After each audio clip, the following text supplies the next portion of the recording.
സ്വാഗതം morning വൈബ്സിലേക്ക്. Morning vibes വീണ്ടും ഇന്ന് അതിഥിയും വിശേഷങ്ങളും ഒക്കെയായി ചേരുകയാണ്. ഒപ്പം വാർത്തയും വർത്തമാനങ്ങളും എന്താ മോർണിംഗ് വൈബ്സിൽ ഉണ്ടാകും.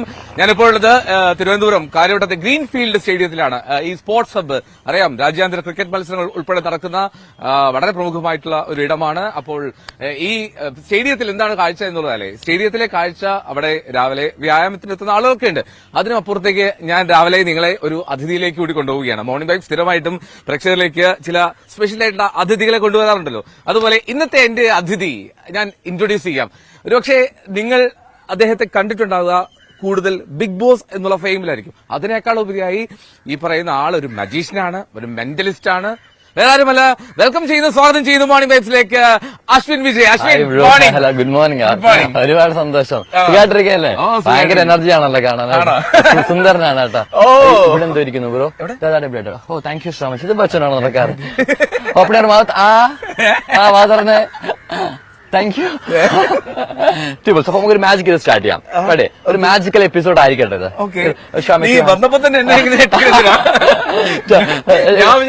മാജിക് ചെയ്യാമോ എന്നൊക്കെ ഇല്ല, അങ്ങനെയല്ല. നമ്മൾ അതായിരിക്കണല്ലോ മാജിക്. ഇപ്പൊ രണ്ട് കൈ നീട്ടി പിടിച്ചോ. ഓക്കെ, രണ്ട് കൈക്ക് രണ്ട് ബോൾസ് എടുക്കണം. How many balls in your hand? Two balls. I will take the first ball. Left hand here's my second ball. ഇവിടെ ലെഫ്റ്റ് ഹാൻഡിൽ എത്ര ബോൾ ഉണ്ട്? വൺ. ഇവിടെ എത്ര ബോൾ ഉണ്ട്? ഓക്കെ, ഈ ഒരു ബോൾ ലെഫ്റ്റിൽ വെക്കണം, റൈറ്റിൽ വെക്കണം? റൈറ്റ്. ഓക്കെ, പക്ഷെ പക്ഷെ തന്നെ കൈ ചേച്ചേ പിടിക്കാം. God it. കൈ ചേച്ചേ പിടിച്ചു, മുറുകെ പിടിച്ചു. കൈ മുറിഞ്ഞ പ്രശ്നമുണ്ടോ? ഇല്ല. ഇവിടുന്ന് മുറിയണോ ഇവിടുന്ന് മുറിയണോ? ഇവിടുന്ന് മുറിഞ്ഞ കേട്ടല്ലോ. അപ്പൊ കയ്യിൽ എത്ര ബോൾ ഉണ്ട്? One ball. എന്റെ കയ്യില് വൺ ബോൾ. ഞാൻ ഈ ബോൾ ഞാൻ ബ്രോന്റെ കയ്യിലേക്ക് പാസ് ചെയ്യാൻ വേണ്ടി പോകണം. ബട്ട് ഇൻവിസിബിൾ ആയിരിക്കും. Ready? Number 1, 2 and 3. It's totally and completely vanished. Just slowly turn it. Open it. 2 balls in hand. Thank you so much. ശരി. ഞാൻ ഇത്രയും വലിയ ഇൻട്രൊഡക്ഷൻ പ്രതീക്ഷിച്ചില്ല. അതായത് നമ്മൾ പയ്യെ മാജിക്കലി കിടക്കാമെന്ന് വിചാരിച്ചു. വന്ന പാടെ തന്നെ ഞങ്ങൾ വീഴ്ത്തി കളഞ്ഞു. ഓക്കെ, അപ്പൊ എങ്ങനെയാ അശ്വിന്റെ വീടൊക്കെ എവിടെ? വീട് കറക്റ്റ് ആയിട്ട് എന്റെ സ്വന്തം സ്ഥലം വിദുരയാണ്. അതെ, ഇപ്പൊ ഞാൻ താമസം കറക്റ്റ് ആയിട്ട് അണ്ടൂർക്കാണ്, കണിയാപുരത്തിനടുത്താണ് താമസിക്കുന്നത്. ഓക്കെ, അപ്പോ അറിയാം, നമുക്ക് അശ്വിന്റെ കുറെ കാര്യങ്ങളൊക്കെ ഞാൻ പല വീഡിയോയിലും വാർത്തയൊക്കെ ആയിട്ട് കണ്ടിട്ടുണ്ട്. അതൊക്കെ നമുക്ക് ചോദിച്ചറിയാം. നമുക്കൊന്ന് ഈ മാജിക്കിലേക്കും ഈ മെന്റലിസത്തിലേക്കൊക്കെ വന്നത് കുറച്ച് കഴിഞ്ഞ് നിങ്ങളുടെ മനസ്സിലുള്ള കുറച്ച് കള്ളത്തിൽ എനിക്ക് പറയാനുണ്ട്. ഓക്കെ, അപ്പൊ പഴയ ഗേൾ ഫ്രണ്ടിന്റെ കാര്യങ്ങൾ കുറച്ചെങ്കിൽ പറഞ്ഞു. ഉടായ്പളൊക്കെ പറഞ്ഞിട്ടുണ്ട്, കണ്ടാലേ മനസ്സിലാവും. കാണട്ടെന്ന് കുറെ ഉടായ്പള്. അപ്പൊ ചേച്ചി ശ്രദ്ധിച്ചു, ഒരുപാട് ഉടായ്പുള്ള ആളാണ്. ഞാൻ എല്ലാം പറയുന്നുണ്ട്. സമയമാവട്ടെ. ഉടായ്പ അറിയാവുന്നവർക്കാണ് മറ്റുള്ളവർ. ഓ അങ്ങനെയാണോ? അല്ലേ, ശരി ശരി. ഞാനൊരു ഉടായ്പനാണ്. വീണ്ടും സ്വാഗതം എല്ലാവർക്കും മോർണിംഗ് വൈബ്സിലേക്ക്. മോർണിംഗ് വൈബ്സ് തുടരുകയാണ്. നമ്മൾ ഇപ്പോൾ തിരുവനന്തപുരത്ത് സ്പോർട്സ് ഹബിൽ നിന്നാണ് ഈ തത്സമയം ഈ മോർണിംഗ് വൈബ്സ് പോകുന്നത്. എന്നാണെങ്കിലും നമ്മൾ കണ്ടതുപോലെ തന്നെ ഒരുപാട് ആളുകൾ രാവിലെ വ്യായാമത്തിലുണ്ട്. ഒപ്പം അശ്വിൻ വിജയും ഉണ്ട് നമ്മോടൊപ്പം. അശ്വിനെ കണ്ടിട്ട് പുള്ളിക്കാരൻ സംസാരിച്ചുകൊണ്ടിരിക്കുകയാണ്. എന്താണ് പരിപാടി കാര്യങ്ങളൊക്കെ സംസാരിച്ചുകൊണ്ടിരിക്കുന്നത്. ഒരുപാട് സന്തോഷമുണ്ട്, കാരണം ആൾക്കാരൊക്കെ നമ്മുടെ ഇങ്ങനെ മിണ്ടുമ്പോഴത്തേക്കും ഭയങ്കര സന്തോഷമാണ്. അശ്വിനെ, ഈ അശ്വിന്റെ ഈ മാജിക്കിലേക്കൊക്കെ വന്നത് എങ്ങനെയാണ്, ഒരു ഇൻട്രസ്റ്റ് വന്നത് എങ്ങനെയാണ്? ആക്ച്വലി ഞാൻ കുട്ടിക്കാലത്ത് ഞാൻ വിദുരാണ് നടന്നല്ലോ. അപ്പൊ ഒരു ഗ്രാമപ്രദേശമാണ്. അപ്പൊ അവിടെ ഉത്സവ പറമ്പിൽ കണ്ട ഒരു മാജിക്കാണ് എന്നെ വല്ലാണ്ട് അട്രാക്ട് ചെയ്തൊരു മാജിക് ഉണ്ട്. ഒരാൾ ന്യൂസ് പേപ്പർ കൊണ്ടുവന്നു, ഒരു മജീഷ്യൻ വന്നിട്ട് ന്യൂസ് പേപ്പർ കൊണ്ട് തുറന്ന് കാണിച്ചു. അത് ഞാൻ ഒരുപാട് കഥകൾ പറഞ്ഞിട്ടുള്ളതാണ്. അപ്പൊ ഈ ന്യൂസ് പേപ്പർ അദ്ദേഹം ഒരുപാട് മാജിക് എങ്കിൽ പോലും ഈ ഒരു മാജിക്കിനെ വല്ലാണ്ട് അട്രാക്ട് ചെയ്തു. ന്യൂസ് പേപ്പർ തുറന്ന് കാണിച്ചു, എംറ്റിയാന്ന് കാണിച്ച ശേഷം അതിനുള്ളിൽ ഒരു ഗ്ലാസ് പാലൊഴിച്ചു. അപ്പൊ നിമിഷം ഉള്ളത് വാനിഷ് ആയിപ്പോയി. പക്ഷെ ബാക്കി മാജിക്കൽ എക്യുപ്മെന്റ്സ് എന്ന് പറയാം. പക്ഷെ ഈ ന്യൂസ് പേപ്പർ എങ്ങനെ ചെയ്യുമെന്ന് അറിയാനായിട്ടുള്ള ക്യൂരിയോസിറ്റി ഉണ്ട്. വീട്ടിൽ വന്നിട്ട് എന്റെ അമ്മൂമ്മയുടെ മുന്നിൽ ന്യൂസ് പേപ്പർ തുറന്ന് കാണിച്ച ശേഷം പാലിന് വരെ ഒരു ഗ്ലാസ് പച്ചവെള്ളം ഒഴിച്ചേക്ക്. അപ്പൊ വെള്ളം എല്ലാം താഴേക്ക്. അപ്പൊ എന്റെ അമ്മ പറഞ്ഞു, മോനെ മാജിക് എന്ന് വെച്ചാൽ കുട്ടിച്ചാത്തനാണ്, അമാനുഷ്യമായ ശക്തിയാണെന്ന് പറഞ്ഞു. അപ്പൊ ഞാൻ ആലോചിച്ചു, കുട്ടിച്ചാത്തനാണെങ്കിൽ അതെ എന്റെ വീട്ടിലെ ദാരിദ്ര്യം മാറുമല്ലോ എന്നും പറഞ്ഞിട്ടാണ് ഞാൻ ഈ മാജിക്കിലേക്ക് ആക്ച്വലി വരുന്നത് തന്നെ. സോ അത് കഴിഞ്ഞിട്ട് മാജിക് പഠിക്കാനായിട്ട് വെള്ളനാടുള്ള നമ്മുടെ മജീഷ്യൻ BC സേൻ എന്ന എന്റെ ഗുരുനാഥൻ അദ്ദേഹമാണ്. അദ്ദേഹത്തിന്റെ അടുത്തേക്കാണ് ഞാൻ പോകുന്നത്. അങ്ങനെയാണ് പിന്നെ മാജിക് പഠിക്കുന്നു, പിന്നെ ഇതിലേക്ക് ഫീൽഡിലേക്ക് വരുന്നത്. പിന്നീട് മാജിക് പ്ലാനറ്റിൽ മാജിക് ജോലി ആയിട്ടുണ്ട്. ഞാനൊരു 6 വർഷത്തോളം മാജിക് പ്ലാനറ്റ് ഉണ്ടായിരുന്നു. അതെ, അപ്പൊ ഞാൻ ഇപ്പൊ ഒരു സ്വതന്ത്ര മജീഷ്യനായി. ഫ്രീ ആണ് ഇപ്പൊ വർക്ക് ചെയ്തത്. കറന്റ് ഇപ്പൊ വർക്കിൽ ഫ്രീലാൻസ് ആണ് ഷോ ചെയ്യാണ്. എങ്ങനെ സ്ഥിരം ഷോ കിട്ടുന്നുണ്ട്? സ്ഥിരമായിട്ടില്ലെങ്കിൽ ഇപ്പോൾ നമുക്കൊരു മന്ത്ലി ഒരു 16-17 ഷോസ് മിനിമം വരാറുണ്ട്. ദൈവസഹായിച്ചുണ്ട്. കുഴപ്പമൊന്നുമില്ല. കടം ചോദിക്കാം, കടം ചോദിക്കാം. അതൊരു ഫ്രീ ഷോയും ഇല്ല. അത് അപ്പൊ ഈ ഫ്രണ്ട്സ് കൂടുതലും പറയാറുണ്ട്, അളിയാ നീന്റെ ഫ്രണ്ട് അല്ല, ഒന്ന് ഫ്രീ ആയിട്ട് ചോദിച്ചു. അപ്പൊ നമ്മളെ കാര്യം നമ്മൾ നോക്കണല്ലോ. അപ്പൊ ഫ്രീ ആയിട്ട് ചോദിക്കുന്നതിന് ആർട്ടിസ്റ്റൊക്കെ ഒരു വില കൊടുക്കാട്ടോ. അത് അപ്പൊ ഞാൻ ഒരു മാജിക് കൊടുക്കാൻ നമുക്ക് പോയാലോ.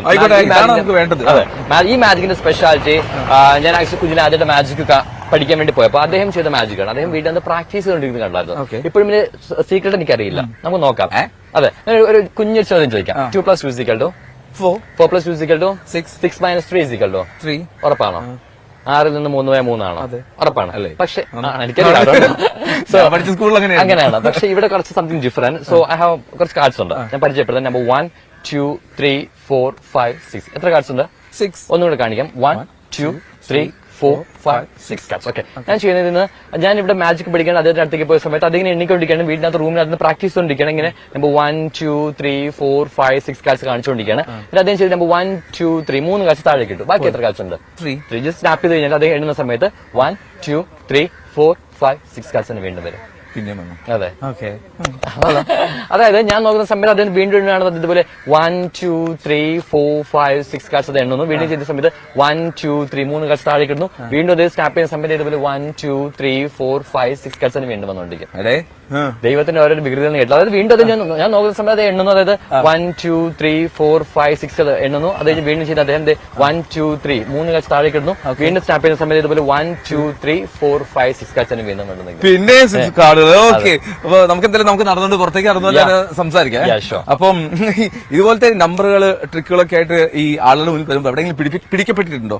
തീർച്ചയായിട്ടും പിടിക്കപ്പെട്ടിട്ടില്ല, പൊളിഞ്ഞിട്ടുണ്ടോ? പൊളിഞ്ഞിട്ടുണ്ടോ? അതാണ് ചോദ്യം. പൊളിഞ്ഞിട്ടുണ്ടോ? അത് ഒരു തവണ 9ാം ക്ലാസ്സിൽ പഠിക്കുന്ന സമയത്താണ് ഞാൻ മാജിക്കുമായിട്ട് എന്റെ സ്വന്തം സ്ഥലം വിതുരയിലാണ് എന്റെ സ്വന്തം സ്ഥലം. അപ്പൊ അവിടെ മാജിക് ഒരു അമ്പലത്തിൽ പെർഫോം ചെയ്യുന്ന സമയത്ത് ഒരുപാട് മാജിക്, ഞാൻ 9ാം ക്ലാസ് പഠിക്കണം, കുഞ്ഞല്ലേ. അപ്പം ആദ്യമൊക്കെ എല്ലാവരും കൈയടിച്ചു. അത് കഴിഞ്ഞിട്ട് ഒരു കഴുത്തിനകത്ത് കയറിട്ട് ചുറ്റുന്നൊരു മാജിക് ഉണ്ട്. കയറിട്ട് ചുറ്റുന്നു, ഭരിക്കുമ്പോൾ പൊട്ടി വരുന്നു. പക്ഷെ ഇതിന് എന്നെ സഹായിക്കാനായിട്ട് വന്നത് അല്പം മദ്യപിച്ചിട്ട് 2 ആൾക്കാരായിരുന്നു. അപ്പൊ അവര് വന്നിട്ട് ഇത് കയറിങ് ടൈറ്റ് ചെയ്തു. അപ്പൊ എനിക്ക് സീക്രട്ട് ചെയ്യാൻ സമയം കിട്ടിയില്ല. അങ്ങനെ ടൈറ്റ് ചെയ്തു, നന്നായി ടൈറ്റ് ചെയ്തു. 1, 2, 3 പൊട്ടുന്നില്ല, ഇത് കഴുത്തങ്ങ് പോയി. അപ്പൊ ലൈറ്റ് ചെയ്യണം ചേട്ടൻ പറഞ്ഞു സ്റ്റോപ്പ് പ്രോഗ്രാം സ്റ്റോപ്പ് ചെയ്യാൻ പറഞ്ഞു. അപ്പോഴത്തേക്കും പൊളിഞ്ഞു, സംഭവം പൊളിഞ്ഞു. ഞാൻ ചുമച്ചു, പൊളിഞ്ഞു. അതിനുശേഷം ആ പ്രോഗ്രാം കഴിഞ്ഞ് വീട്ടിൽ വന്നു. തൊട്ടടുത്ത ദിവസം സ്കൂളിൽ പോകുന്ന സമയത്ത് സ്കൂളിന്റെ അടുത്തായിരുന്നു ഈ പ്രോഗ്രാം ചെയ്തത്. എല്ലാ ആൾക്കാരും പറഞ്ഞു അതുകൊണ്ട് ആ മാജിക് പൊളിഞ്ഞപ്പോ എന്തോ പോകണം, മാജിക് പൊളിഞ്ഞപ്പോ മാജിക്. അത്രയും നാൾ ഞാൻ ചെയ്ത മാജിക്കുകൾ ഒരുപാട് സക്സസ് ഒന്നും ആൾക്കാർക്ക് അറിയേണ്ട ആവശ്യമില്ല. പക്ഷെ ഒരൊറ്റ പൊളിഞ്ഞ മാജിക് കൊണ്ട് മാജിക് പൊളിച്ചപ്പോ എന്ന് അങ്ങനെ ഫേമസ് ആയി. അപ്പൊ ഞാൻ പഠിച്ചു ജീവിതത്തില് നമ്മൾ എത്ര നല്ലത് ചെയ്താൽ പോലും ഒരൊറ്റ നെഗറ്റീവ്, ഒരു കുഞ്ഞ് നെഗറ്റീവ് മതി നമുക്കത് ഭയങ്കരമായിട്ട് നെഗറ്റീവ് ആയിട്ട് അത് മാത്രം ആൾക്കാർ ഓർക്കുള്ളൂ. പിന്നെ എത്ര നല്ലത് ചെയ്തോ എക്സാക്ട്ലി അവരുടെ.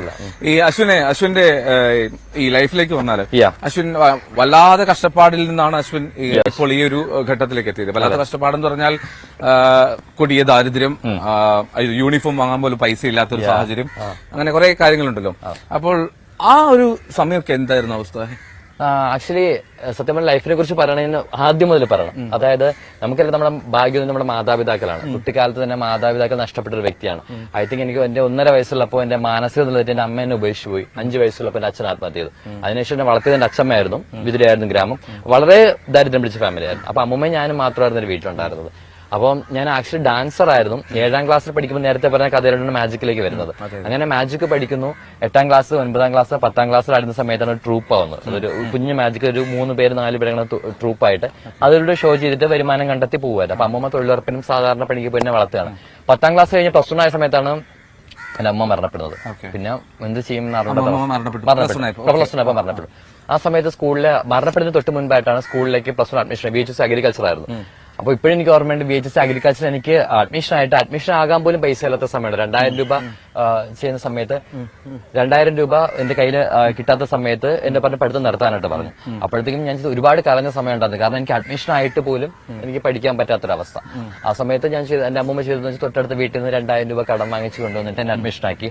അത് കഴിഞ്ഞിട്ടാണ് ഒരു യൂണിഫോമിന്റെ കഥ വളരെ ഫേമസ് ആണ്. കാരണം ഒരുപാട് പേര് എന്റെ അധ്യാപകരാണ് എന്നെ ഇതുവരെ എത്തിച്ചത് ഞാൻ ഒരുപാട് വിശ്വസിക്കുന്നുണ്ട്.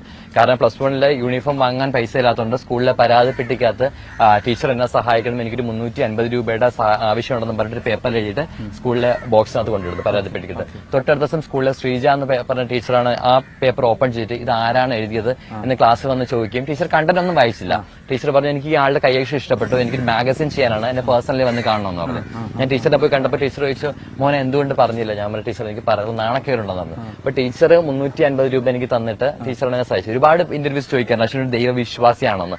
ഞാൻ വിശ്വസിക്കുന്ന ദൈവം എന്നെ ആരാണോ നമ്മൾ ഒന്നുമില്ലാത്ത സമയത്ത് നമ്മളെ സഹായിക്കുന്നത്, കൈപിടിക്കുന്നത്, അവരാണ് ദൈവം എന്ന് വിശ്വസിക്കുന്ന വ്യക്തിയാണ്. അപ്പം ഞാൻ കണ്ട എന്റെ ആദ്യത്തെ ദൈവം എന്റെ അമ്മൂമ്മയും അതുപോലെ തന്നെയാണ് എന്റെ ഈ ടീച്ചറൊക്കെ ആയിരുന്നു. അതിനുശേഷം തന്നെ പിന്നെ അങ്ങോട്ട് പോകുന്ന സമയത്ത് നമ്മുടെ ജയലക്ഷ്മി എന്ന ടീച്ചർ എനിക്ക് ആദ്യമായിട്ട് സ്കൂളിലേക്ക് യൂണിഫോം എടുത്തു തരുന്നത്, ഓണക്കോഴി എടുത്തു തരുന്നത്. അങ്ങനെ ഒരുപാട് അധ്യാപകരാണ് എന്നെ ഇതുവരെ എത്തിച്ചത്.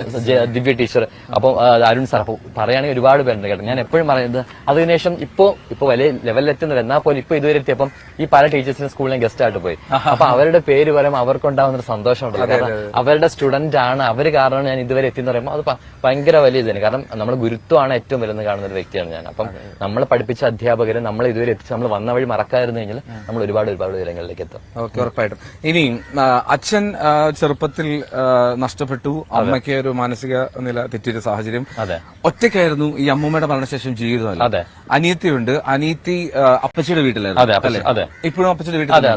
ഈ നിങ്ങൾ ഈ സഹോദരനും സഹോദരിയും പിരിഞ്ഞു നിൽക്കുന്നതൊക്കെ വല്ലാത്ത മാനസിക പ്രശ്നം ഉണ്ടാക്കിയിട്ടില്ല, അല്ലെങ്കിൽ വിഷമം ഉണ്ടാക്കിയിട്ടില്ല? വിഷമം ഉണ്ടാക്കിയിട്ടുണ്ടെന്ന് വെച്ചാൽ കാരണം കുഞ്ഞിലെ നമുക്ക് ഐ തിങ്ക് ഒരു 1.5 വയസ്സായപ്പോൾ രണ്ടുപേരും തമ്മിൽ പിരിഞ്ഞാണ്. പിന്നെ നമുക്ക് തമ്മിലൊരു അറ്റാച്ച്മെന്റ് ഇല്ല. അപ്പൊ അതുകൊണ്ട് അവള് പുള്ളിക്കാരുടെ അപ്പച്ചി കൊണ്ടുപോയി. ഞാൻ എന്റെ വീട്ടിലാണെങ്കിൽ പോലും നമുക്ക് രണ്ടുപേരും ഒരുമിച്ച് നിന്നിട്ടില്ലാത്തതുകൊണ്ട് ആ ഒരു ഫീലിംഗ്സ് അല്ല. ആക്ച്വലി ഇപ്പൊ എന്റെ അമ്മയെ കണ്ടെത്തിയെങ്കിൽ പോലും എനിക്ക് അമ്മയാണെന്ന് അറിയാം, പക്ഷെ ഉള്ളിന്റെ ഉള്ളിൽ എനിക്ക് ആ ഫീല് വരാൻ കുറെ ടൈം എടുത്തു. അതായത് അശ്വിന്റെ അമ്മയെ പിന്നീട് അശ്വിൻ എങ്ങനെയാണ് തേടി പിടിച്ച്? അത് വേറെ വലിയ സ്റ്റോറിയാണ്. ആക്ച്വലി ഞാൻ പറഞ്ഞില്ല, അത് ഞാൻ മാജിക് പാനൽ വർക്ക് ചെയ്യുന്ന സമയത്ത് എന്റെ ഒരു പ്രിയ സുഹൃത്ത് പ്യാരി എന്ന് പറഞ്ഞൊരു കൂട്ടുകാരി ഉണ്ടായിരുന്നു. പുള്ളിക്കാരിയുടെ പുസ്തകങ്ങൾ വായിക്കാൻ പറയുന്ന ബുക്സ്. അങ്ങനെ അതിൽ എനിക്കൊരു ഇഷ്ടപ്പെട്ട അത്യാവശ്യം ബുക്സ് വായിക്കാറുണ്ട്.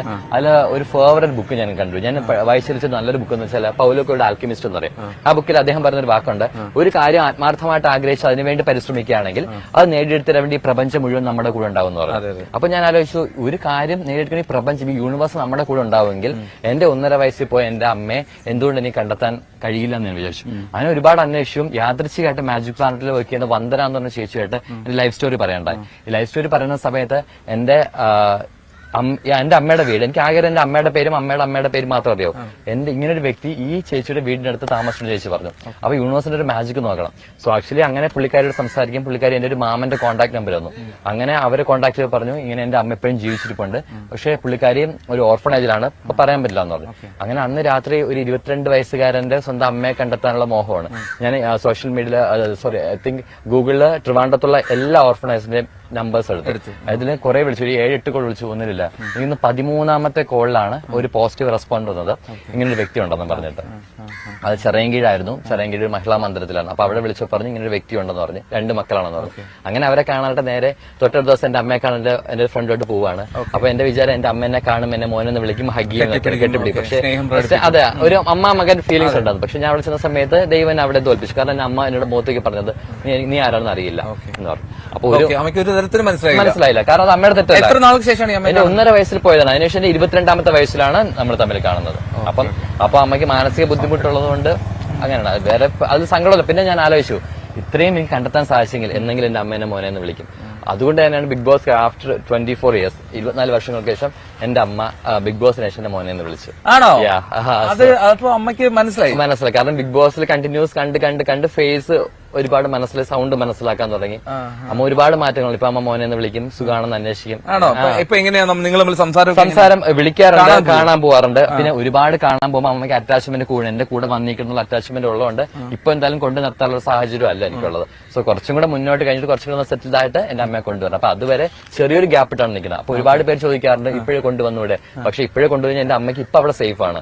സോ ഞാൻ കൊണ്ടുവന്നു കഴിഞ്ഞാൽ എനിക്ക് അത്രയും ട്രീറ്റ്മെന്റ് എനിക്ക് കൊടുക്കാൻ പറ്റില്ല. ട്രീറ്റ്മെന്റിലാണ് അവിടെ. അതാണ് പ്രശ്നം അല്ലേ? ശരി. അപ്പൊ എന്തായാലും നമുക്കൊരു ചെറിയൊരു റിപ്പോർട്ട് കണ്ട ശേഷം അതായത് നമ്മുടെ ഈ ഭ്രമയുഗം സിനിമ ഉണ്ടായിരുന്നു. ഭ്രമയുഗം കണ്ടില്ല, കാണാൻ വേണ്ടി പോവാണ്. ഇന്ന് കാണാൻ പോവാണ്. അപ്പൊ ഈ ഭ്രമയുഗത്തിലെ ആ മനയുണ്ടല്ലോ, ആ മന വലിയ ഹിറ്റാണ്. അതായത് റിയൽ സ്റ്റോറിയുടെ എന്തൊക്കെ ബന്ധമുണ്ടെന്നൊക്കെ പറഞ്ഞു. അതെ. ഒളപ്പം മണ്ണയാണ് അല്ലേ? പാലക്കാട് വെള്ളിനേഴിയിലെ ഒളപ്പം മണ്ണ മന. അത് സിനിമക്കാരുടെ സ്ഥിരം ലൊക്കേഷനാണ്. അവിടുത്തെ കാഴ്ചകൾ മനോഹരമാണ്. ആ കാഴ്ചകളിലേക്ക് ഒന്ന് പോയി വേഷം തിരികെ എത്താം. ഒളപ്പം മണ്ണയിലെ മനയിലേക്ക്.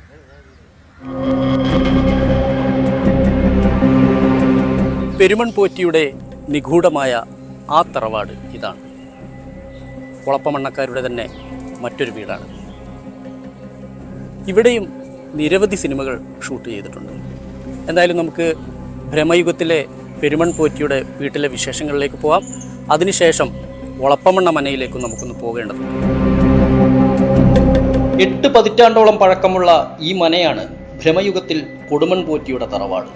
നിഗൂഢതകൾ ചൂഴ്ന്നു നിൽക്കുന്ന മനയ്ക്കു ചുറ്റും കാടുകൾ പിടിപ്പിച്ച് സെറ്റിട്ടായിരുന്നു ഭ്രമയുഗത്തിന്റെ ചിത്രീകരണം.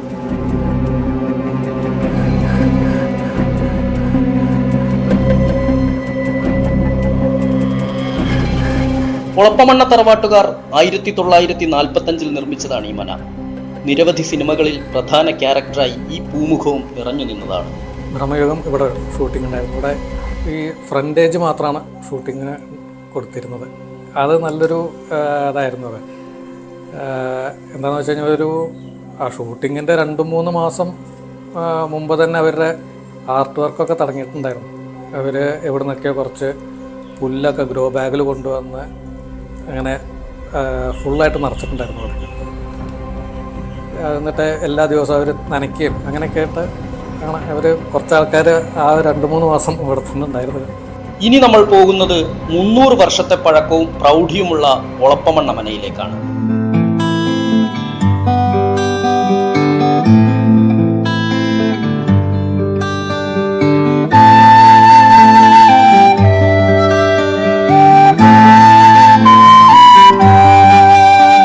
ഭ്രമയുഗത്തിലെ കുറച്ച് സീനുകൾ ഇവിടെ നിന്നും ചിത്രീകരിച്ചിട്ടുണ്ട്.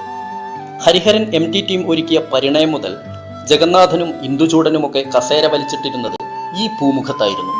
നരനും മാടമ്പിയും ഒടിയനും ഇലവങ്കോട് ദേശവും ആകാശഗംഗയും എന്ന് നിന്റെ മൊയ്തീനുമൊക്കെ വേണ്ടി ഒളപ്പമണ്ണമന നിറഞ്ഞാടിയ കാലം.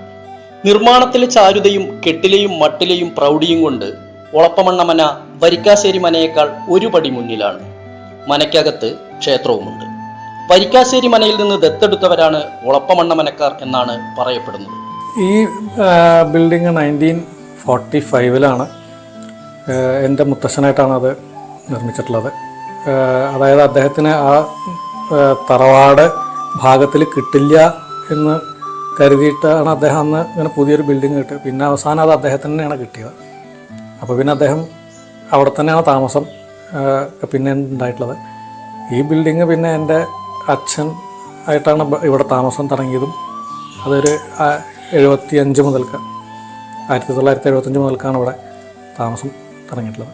സാഹിത്യത്തിനും കഥകളിക്കും വാദ്യകലയ്ക്കുമൊക്കെ നിരവധി സംഭാവനകൾ നൽകിയ മന.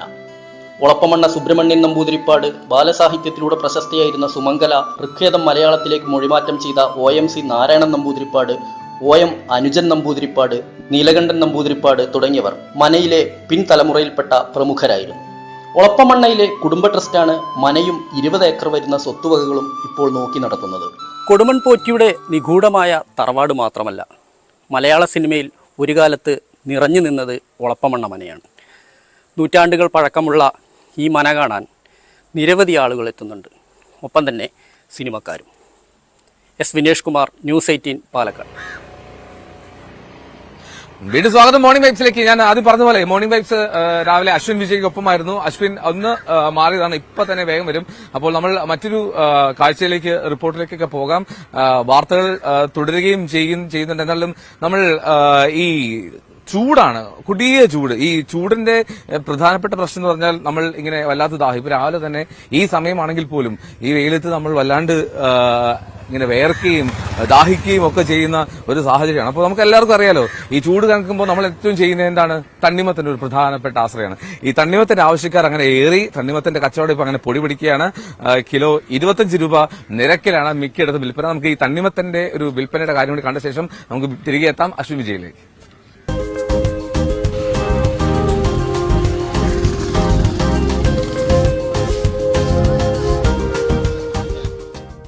കൊടും ചൂടിൽ വെന്തുരുകുകയാണ് നാട്. വെയിലേറ്റ് ക്ഷീണിക്കുന്നവർക്ക് ആശ്വാസമേകാൻ നാടെങ്ങും തണ്ണിമത്തൻ വിൽപ്പന സജീവമായി. ജ്യൂസ് കടകൾക്കും പഴക്കടകൾക്കും മുന്നിൽ വലിയ തിരക്കുണ്ട്. വഴിയോര തണ്ണിമത്തൻ കച്ചവടവും പൊടിപൊടിക്കുന്നു. കിലോയ്ക്ക് 25 രൂപ മുതലാണ് ഇവയുടെ വിൽപ്പന. അകം മഞ്ഞയായ മൃദുല, കിരൺ എന്നിവയ്ക്കും ആവശ്യക്കാരുണ്ടെങ്കിലും വെള്ളം ഏറെയുള്ള കടും പച്ച നിറത്തിലുള്ള തണ്ണിമത്തങ്ങയ്ക്കാണ് ഡിമാൻഡ്. തമിഴ്നാട്ടിൽ നിന്നും കർണാടകയിൽ നിന്നുമാണ് ഇവ കേരളത്തിലേക്ക് എത്തുന്നത്. പൊതുവെ ചൂട് കൂടിയത് കാരണം തണ്ണിമത്തങ്ങയ്ക്കാണ് നമുക്ക് കൂടുതൽ കച്ചവടം വരുന്നത്. പിന്നെ അതിൻ്റെ കൂടെ നമ്മുടെ ഓറഞ്ച്, മുന്തിരി, ജ്യൂസ് മുന്തിരി ഇങ്ങനെയുള്ള ഐറ്റംസും പോകുന്നുണ്ട്. എന്നാലും കൂടുതൽ എൻക്വയറി വരുന്നത് തണ്ണിമത്തൻ തന്നെയാണ്. ചൂടിങ്ങനെ നിന്നാൽ വരും കാലങ്ങളിൽ തണ്ണിമത്തന് കൂടുതൽ ഡിമാൻഡ് ആകാൻ സാധ്യത. ഇപ്പോൾ കിലോ 25 രൂപയ്ക്ക് നമ്മൾ തണ്ണിമത്തൻ വിൽക്കണേ. പിന്നെ തണ്ണിമത്തൻ ഒരൈറ്റം തന്നെയല്ല, യെല്ലോ തണ്ണിമത്തനുണ്ട്, ഉള്ളിൽ യെല്ലോ ഉള്ള മൃദുല എന്ന തണ്ണിമത്തനുണ്ട്, പിന്നെ നമ്മുടെ കിരണുണ്ട്, പിന്നെ സാധാ വരയും തണ്ണിമത്തനുണ്ട്. കിലോ 25 രൂപയ്ക്കാണ് നമ്മൾ സാധാ തണ്ണിമത്തൻ വിൽക്കുന്നത്. സാധാ തണ്ണിമത്തനാണ് പൊതുവെ എൻക്വയറി കൂടുതൽ പോകുന്നതും. ദിനം പ്രതി ലോഡ് കണക്കിന് തണ്ണിമത്തനാണ് ഇടുക്കിയിലേക്ക് മാത്രം എത്തുന്നത്. വിനോദസഞ്ചാരികൾ കൂടുതൽ എത്തുന്ന ജില്ലയായതിനാൽ ഇടുക്കിയിൽ തണ്ണിമത്തന് ആവശ്യക്കാരുണ്ട്. കഴിഞ്ഞ വർഷത്തേക്കാൾ ഇത്തവണ കച്ചവടം കൂടുതലാണെന്ന് വ്യാപാരികൾ പറയുന്നു. തണ്ണിമത്തന് പുറമെ നാടൻ കരിക്കിനും കരിമ്പിൻ ജ്യൂസിനും ആവശ്യക്കാർ കൂടി. ചൂടേറുന്നതോടെ കച്ചവടക്കാർക്കും പ്രതീക്ഷ. ന്യൂസ് 18 തൊടുപുഴ. ഓക്കെ, വീണ്ടും സ്വാഗതം. അപ്പൊ ഈ തണ്ണിമത്തൻ തണ്ണിമത്തൻ വിൽപ്പന കഴിഞ്ഞു. തണ്ണിമത്തൻ വിൽപ്പന കഴിഞ്ഞു.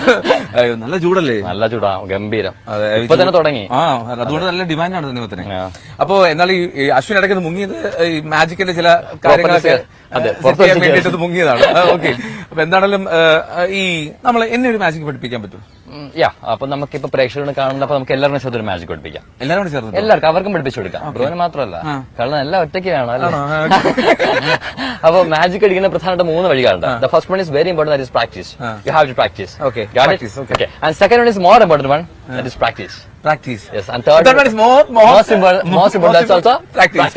പ്രാക്ടീസ് ചെയ്യാനാണ് മനോഹരമായ മാജിക് കൊടുത്തത്. റെഡി? Okay. ഓക്കെ, ആദ്യം മാജിക്കിന്റെ പ്രസന്റേഷൻ കാണിക്കുക, രണ്ടാമത് മാത്രം രഹസ്യം പറഞ്ഞോളൂ. Okay. Got it? ശരി. പക്ഷെ രഹസ്യം പുറത്താരോടും പറയരുത്. ഇല്ല, ആരോടും പറയരുത്. Okay, fine. ആരോടും പറയരുത്. ഓക്കെ, ഇല്ല, ആരോടും പറയും. ഒരു വീട്ടിൽ പോയിട്ട് കാർഡ് ബോർഡ് ഇട്ടെടുക്കാം. അതിന് ഒരു ഭാഗത്തായിട്ട് ഇവിടെ എത്ര ഡയമണ്ട് സ്പോട്ട് ഉണ്ട്? 1. ഇനി പുറകെ വയസ്സ് ഒന്നല്ല ഉള്ള മറിച്ച് പരിചയപ്പെടുത്തപ്പോൾ 4 നമ്മുടെ 1 2 3 4 ഇവിടെ എത്രയുണ്ട്? 4. ബാക്കിലോ? ബാക്കിൽ 1. ഈ മാജിക്കിന്റെ മന്ത്രം വളരെ സിമ്പിൾ ആണ്. ഹേ ഡയമണ്ട് സ്പോട്ട് ചേഞ്ച് ഇതാണ്. ഓക്കെ, നമുക്ക് ഒരുമിച്ച് മാജിക്കിന്റെ മന്ത്രം ചൊല്ലാം. Okay. Hey diamond spot change. Hey diamond spot change എന്ന് പറയുന്ന സ്ഥലത്ത് ബാക്കിൽ എത്ര ഡയമണ്ട് സ്പോട്ട് ഉണ്ട്? 1. മാജിക്കിന്റെ മന്ത്രം ചൊല്ലി കഴിഞ്ഞാൽ 1 ഇതുപോലെ 1 2 3 വരുന്നത് കാണാൻ സാധിക്കും. Simple magic. ഓക്കെ, നമുക്ക് ഒന്നുകൂടെ മാജിക്കിന്റെ മന്ത്രം hey diamond spot change. Hey diamond spot change എന്ന് പറയുന്നത് പുറകിൽ എത്രയുണ്ട്? ബാക്കിൽ 4. മാജിക്കിന്റെ മന്ത്രം ചൊല്ലി 4 ഇതുപോലെ 1 2 3 4 5 6 വരുന്നത് കാണാൻ സാധിക്കും. Simple magic. കൊണ്ട് വീട്ടിൽ പോകണം പറയാൻ വേണ്ടി അല്ല, ഇത് സിമ്പിൾ മാജിക്, കുട്ടികൾക്കുള്ള മാജിക് ആണ് കേട്ടോ. അത് നിങ്ങൾ വീട്ടിൽ പോയിട്ട് കാർഡ് ബോർഡ് വെട്ടിയെടുക്കുക. അതിന്റെ ഒരു ഭാഗത്ത് ഇവിടെ എത്ര ഡയമണ്ട് സ്പോട്ട് വിട്ടിരിക്കണം? 2. എന്നിട്ട് ഒരെണ്ണം കൈ കൊണ്ട് മറച്ച് ഇവിടെ എത്ര ഉണ്ടെന്ന് പറയണം. ഒന്നെന്ന് പറഞ്ഞ 1 ആണുള്ളത്. അല്ല, 2 ഉണ്ട് കൈ കൊണ്ട് മറച്ചു പിടിക്കണം. ശേഷം എന്റെ പുറകെ വശം ഇതുപോലെ 1 2 3 4 മറിച്ച് 4 ആണുള്ളത്. 5 ഉണ്ടോ കൈ കൊണ്ട് മറച്ചു പിടിക്കണം. ശേഷം ഇവിടെ തിരിച്ചിട്ട് 1 2 3 മറിച്ച് 3 ഉണ്ടോ? ഇല്ല, ഇവിടെ ഒരെണ്ണം ഉള്ളതിനാൽ ഇവിടെ ഒരെണ്ണം വേണമെന്ന് വെറും തോന്നൽ മാത്രം. 2 വീണ്ടും തിരിക്കുന്നത് 1 2 3 4 5 6 മറിച്ച് 6 ഉണ്ടോ? ഇല്ല, ഇവിടെ ഒരെണ്ണം ഉള്ളതിനാൽ ഇവിടെ ഒരെണ്ണം വേണമെന്ന് വെറും തോന്നൽ മാത്രം. മനസ്സിലാവാത്ത ഒന്നും കൂടെ പറഞ്ഞു കൊടുക്കാം. അതായത് ഇവിടെ ഇങ്ങനെ തിരിച്ചു ഇതുപോലെ 1 2 3 3 ഉണ്ടോ? 1 2 ഉള്ളൂ. ഇവിടെ കയ്യിലെ അടിയിൽ ഒന്നുമില്ല. പക്ഷെ മജീഷ്യൻസ് കള്ളാൻ പറയാനുള്ള 3 പറഞ്ഞാൽ 3 തന്നെ ആയിരിക്കും. അതെങ്ങനെയാ? അതൊരു ഒന്നുകൂടെ പറഞ്ഞു സംശയമൊക്കെ ഒന്നുകൂടെ പരിചയപ്പെടുത്തി. ഇതുപോലെ 1 2 3 4 5 6 6 ഉണ്ടോ? 1 2 3 4 5 ഇത് കൈയുടെ അടിയിൽ നേരത്തെ ഒന്നും ഉണ്ടായിരുന്നില്ല. ഇനി ഇപ്പൊ വരുമെന്ന് എനിക്കറിയില്ല. ഓക്കെ, അതായത് കാരണം ഇതുപോലെ നിങ്ങൾ ഇതുപോലെ ഉടായ്പന്മാരുടെ മുന്നിൽ ഷോ ചെയ്യണമെങ്കിൽ അവിടെ 6 തന്നെ വേണം. ഇല്ലെങ്കിൽ ഷോ ചെയ്യും. അതായത് ഒരു വശത്ത് 3 മറുവശത്ത് 6 ഉണ്ട്. നമുക്ക് മാജിക് ചെയ്യാൻ സാധിക്കില്ല. സ്വർണ്ണോ ഒരു വശത്ത് 3 മറുവശത്ത് 6 6 7 നിറയെ വേണം. എങ്കിൽ മാത്രമേ മാജിക് ചെയ്യാൻ സാധിക്കുള്ളൂ. സോ ഞാൻ ആദ്യം പഠിപ്പിച്ചെന്ന ഭാഗം പഠിക്കുക, അടുത്ത അതിൽ ഓട്ടോമാറ്റിക്കലി കടന്നോളും. Thank you very much brother. രഹസ്യം പറഞ്ഞില്ലല്ലോ. രഹസ്യം ഇതാണ് ബ്രോ, രഹസ്യം. ദൈവം 2 കൈ നീട്ടി സ്വീകരിക്കുന്നു. ദൈവത്തിന്റെ ഓരോ വികൃതികളൊന്നും കേട്ടിട്ടില്ല. ശരി, അപ്പം ഇതുപോലത്തെ ട്രിക്കൊക്കെ ആയിട്ട് പോകാം. ഒപ്പം തന്നെ കുറച്ച് വർത്താനം പറയണല്ലോ. അപ്പോ ഈ ബിഗ് ബോസിലേക്കുള്ള എൻട്രി എങ്ങനെയായിരുന്നു? ബിഗ് ബോസിലേക്കുള്ള എൻട്രി എനിക്ക് ആക്ച്വലി 2 വേൾഡ് റെക്കോർഡ് ഉണ്ടല്ലോ, India and Asia book of records. 2 world record, 2 റെക്കോർഡിനോടെയാണ്. ഒന്ന് ഏഷ്യൻ റെക്കോർഡുണ്ട്, ഇന്ത്യൻ റെക്കോർഡ്. അതായത് ഒരു മിനിറ്റിൽ 18 ട്രിക്ക് ചെയ്തു. 18 മാജിക് ട്രിക്ക് ചെയ്തിട്ട് റെക്കോർഡ് ഇട്ടാണ് അല്ലേ? ഓക്കെ, ഇപ്പൊ 18 എണ്ണം ചെയ്യാനുള്ള സാവകാശം ഇല്ലാത്തതുകൊണ്ട് നമുക്ക് അതിനുള്ള സിറ്റുവേഷൻ അല്ലാത്തതുകൊണ്ട് അല്ലെങ്കിൽ ചെയ്യിപ്പിച്ചേനെ. ഞാൻ വന്നപ്പോ തന്നെ ചോദിച്ചത് 18 ചെയ്യാൻ പറ്റും. ഓക്കെ, അങ്ങനെ റെക്കോർഡ്സ് കയറി. ഈ റെക്കോർഡ്സ് പ്രകാരമാണ് ബിഗ് ബോസിലേക്ക്. അത് കഴിഞ്ഞപ്പോ ഐ തിങ്ക് ആദ്യമായിട്ട് ഉടൻപടം അങ്ങനെ ഒരുപാട് ഫ്ലവേഴ്സ് കൂടി ഇങ്ങനെ ഒരുപാട് പ്രോഗ്രാം ചെയ്ത സമയത്താണ് ലൈവ് സ്റ്റോറി വൈറലാവുന്നത്. ഈ ലൈവ് സ്റ്റോറി വെച്ചിട്ടാണ് എന്നെ ബിഗ് ബോസ് ഏഷ്യാനെറ്റ് കൊള്ളുന്നത്. അശ്വിൻ ഇത്രയും സ്ട്രഗിൾ ചെയ്ത് വന്നതുകൊണ്ട് നമുക്ക് ബിഗ് ബോസിലേക്ക് പോയാൽ എങ്ങനെ ഇരിക്കും? അവര് ഏഷ്യാനെറ്റിൽ വിളിച്ചിട്ട് വയ്ക്കും. അപ്പൊ അങ്ങനെയാണെങ്കിൽ കുറച്ചും കൂടെ ഒന്നും, കാരണം ഇത്രയും സ്ട്രഗിൾഡ് പേഴ്സൺ ആണ്, അതിലെത്തി കഴിഞ്ഞാൽ കുറച്ചും കൂടെ നന്നായിട്ട് നിൽക്കുമല്ലോ എന്നുള്ള അവരുടെ പ്രതീക്ഷ ഉണ്ട്. ആ പ്രതീക്ഷ ഞാൻ തെറ്റിച്ചു അവസാനം, അത് വേറെ കാര്യം. പക്ഷെ അതിലേക്ക് ഇൻവിറ്റേഷൻ വന്നത് എങ്ങനെയാണ്? അപ്പൊ ആദ്യം ഞാൻ ഒരുപാട് ഒന്ന് ആലോചിച്ചു, കാരണം ബിഗ് ബോസിലേക്ക് പോകാതായോ ഞാൻ അതിനുള്ള മെറ്റീരിയൽ ആണെന്നൊക്കെ ഒരുപാട് അന്വേഷിച്ചു. കാരണം ബിഗ് ബോസ് ഞാൻ അധികം കണ്ടിട്ടില്ലെങ്കിൽ പോലും ഏതോ ഒരു സീസൺ മാത്രം കുറച്ച് കണ്ടിട്ടുള്ളൂ. അങ്ങനെയാണ് ഞാൻ പറഞ്ഞ ഇന്റർവ്യൂ അറ്റൻഡ് ചെയ്യാന്ന് അവർ പറഞ്ഞു. അറ്റൻഡ് ചെയ്തു. അപ്പൊ അറ്റൻഡ് ചെയ്ത ശേഷമാണ് സെലക്ടഡ് ആയി. ലാസ്റ്റിന് കൺഫർമേഷൻ വരുന്നത് എനിക്ക്. ഐ തിങ്ക് കയറുന്ന ഒരാഴ്ച മുൻപേ. അശ്വിൻ എല്ലാം റെഡിയാണ്, അടുത്ത ആഴ്ച ഫ്ലൈറ്റ് ഉണ്ട്, പാക്ക് ചെയ്യണം, പോകണം. ദൈവമേ, എല്ലാം പെട്ടെന്ന് ഒന്നും റെഡി ആയിട്ടില്ല. ജോലി അപ്പം പെട്ടെന്ന് ജോലിക്ക് എന്തെങ്കിലും പറഞ്ഞല്ലോ, ഇത് പുറത്തു പറയാൻ പാടില്ല. എത്ര നാളത്തേക്കാണ് മിനിമം പറഞ്ഞ ഡേയ്സ്? ഇല്ല അങ്ങനെ പറയട്ടെ, 100 days ആണ്. നമുക്ക് ആദ്യമേ വരുമ്പോഴത്തേക്ക് മിനിമം 1 month ഡ്രസ്സിംഗ് കൊണ്ടുവരാൻ പറയും. പിന്നെ ബാക്കി നമുക്ക് ഇവിടെ അയച്ചു തരുമല്ലോ, വീക്കിലി അയച്ചു തരും. അങ്ങനെയാണ് എൻട്രി. അപ്പൊ എന്തായാലും ബിഗ് ബോസ് ഹൗസിനുള്ളിലത്തെ കാര്യങ്ങളൊക്കെ പറയാം. നമുക്ക് ഒരു കുഞ്ഞു ഇടവേളയിലേക്ക് പോകണം. ഈ ബേസിക്കലി ഈ പറയുന്ന പോലെ ഞങ്ങൾക്ക് പരസ്യം കൊടുക്കണമല്ലോ. തീർച്ചയായും പരസ്യം കൊടുക്കാതിരിക്കാൻ പറ്റില്ല. അപ്പൊ മോർണിംഗ് വൈബ്സിന്റെ ഇടവേളയിലേക്ക് പോവുകയാണ്. അശ്വിൻ വിജയുമായിട്ടുള്ള സംസാരവും മാജിക്, ഇനി മെന്റലിസം ബാക്കി കുറച്ച് ഉടായ്പകളാണ് ഇനി പറയാൻ വേണ്ടി പോകുന്നത്. ഉടായ്പില്ലാത്ത എനിക്കോ? അയ്യടാ, സ്വന്തമായിട്ട് ഉടായ്പല്ല, സ്വന്തമായിട്ട് ഞാൻ തന്നെ പറഞ്ഞ.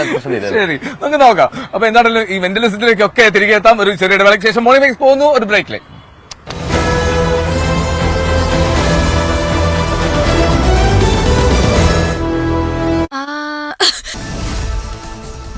അന്തർ സംസ്ഥാന പാതയിൽ മാക്കൂട്ടം ചുരം റോഡിൽ നിയന്ത്രണം വിട്ടുമറിഞ്ഞ പിക്കപ്പ് വാൻ കത്തി നശിച്ചു. കർണാടകയിൽ നിന്നും മരുന്നുമായി കേരളത്തിലേക്ക് വരികയായിരുന്ന വാഹനമാണ് അപകടത്തിൽപ്പെട്ടത്.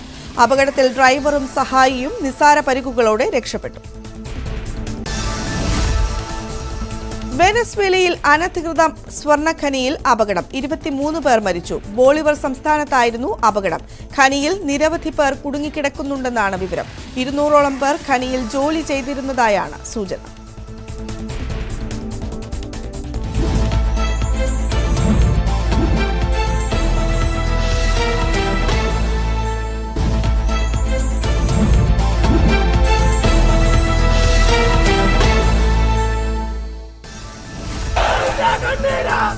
വയനാട്ടിലെ വന്യമൃഗശല്യത്തിന് അടിയന്തര പരിഹാരം ആവശ്യപ്പെട്ട് കൽപ്പറ്റയിൽ കത്തോലിക്ക കോൺഗ്രസിന്റെ ഉപവാസം. കാടും നാടും വേർതിരിക്കണമെന്നും ആവശ്യപ്പെട്ട് റാലിയും പൊതുസമ്മേളനവും നടത്തും.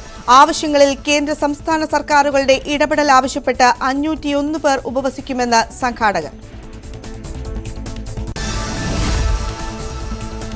വയനാട്ടിൽ പുതിയ CCF ചുമതലയേറ്റു. ഈസ്റ്റേൺ സർക്കിൾ CCF കെ വിജയാനന്ദന് ചുമതല.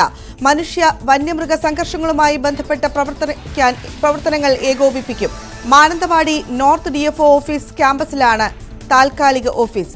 വാർ റൂം ഉൾപ്പെടെ വൈകാതെ സജ്ജമാക്കും.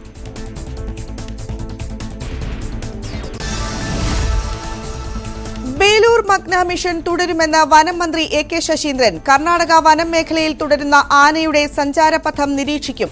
കേന്ദ്ര വനം മന്ത്രി സന്ദർശനം നടത്തിയത് നല്ല കാര്യമാണെന്നും വിഷയത്തിൽ അന്തിമ തീരുമാനമെടുക്കേണ്ടത് കേന്ദ്ര സർക്കാരാണെന്നും AK ശശീന്ദ്രൻ. വീണ്ടും മൂന്നാർ ദൌത്യം. സൂര്യനെല്ലിയിൽ റിസോർട്ടും 3 ഏക്കർ ഭൂമിയും ദൌത്യസംഘം ഒഴിപ്പിച്ചു. വ്യാജരേഖകൾ ചമച്ച് കൈവശം വെച്ച ഭൂമിയാണ് ഒഴിപ്പിച്ചത്. സംസ്ഥാനത്തെ 23 തദ്ദേശ വാർഡുകളിൽ ഉപതെരഞ്ഞെടുപ്പ് തുടരുന്നു. ഒരു കോർപ്പറേഷൻ വാർഡിലും 3 മുനിസിപ്പാലിറ്റികളിലെ 4 വാർഡുകളിലും 18 ഗ്രാമപഞ്ചായത്ത് വാർഡുകളിലുമാണ് തെരഞ്ഞെടുപ്പ്. നാളെ രാവിലെ 10-നാണ് വോട്ടെണ്ണൽ. വിവിധ ആവശ്യങ്ങൾ ഉന്നയിച്ച് കർഷകർ നടത്തുന്ന സമരത്തിന്റെ ഭാവി പരിപാടികൾ നാളെ പ്രഖ്യാപിക്കും. അതുവരെ അതിർത്തിയിൽ സമരം തുടരുമെന്ന് കർഷക നേതാക്കൾ. ഖനൌരി അതിർത്തിയിൽ കർഷകൻ കൊല്ലപ്പെട്ടതിനെ തുടർന്നാണ് മാർച്ച് നിർത്തിവെച്ചത്. പോലീസുമായുണ്ടായ ഏറ്റുമുട്ടലിലാണ് പഞ്ചാബിൽ നിന്നുള്ള കർഷകൻ ശുഭ്കരൺ സിംഗ് കൊല്ലപ്പെട്ടത്. കർഷക താൽപര്യം സംരക്ഷിക്കാൻ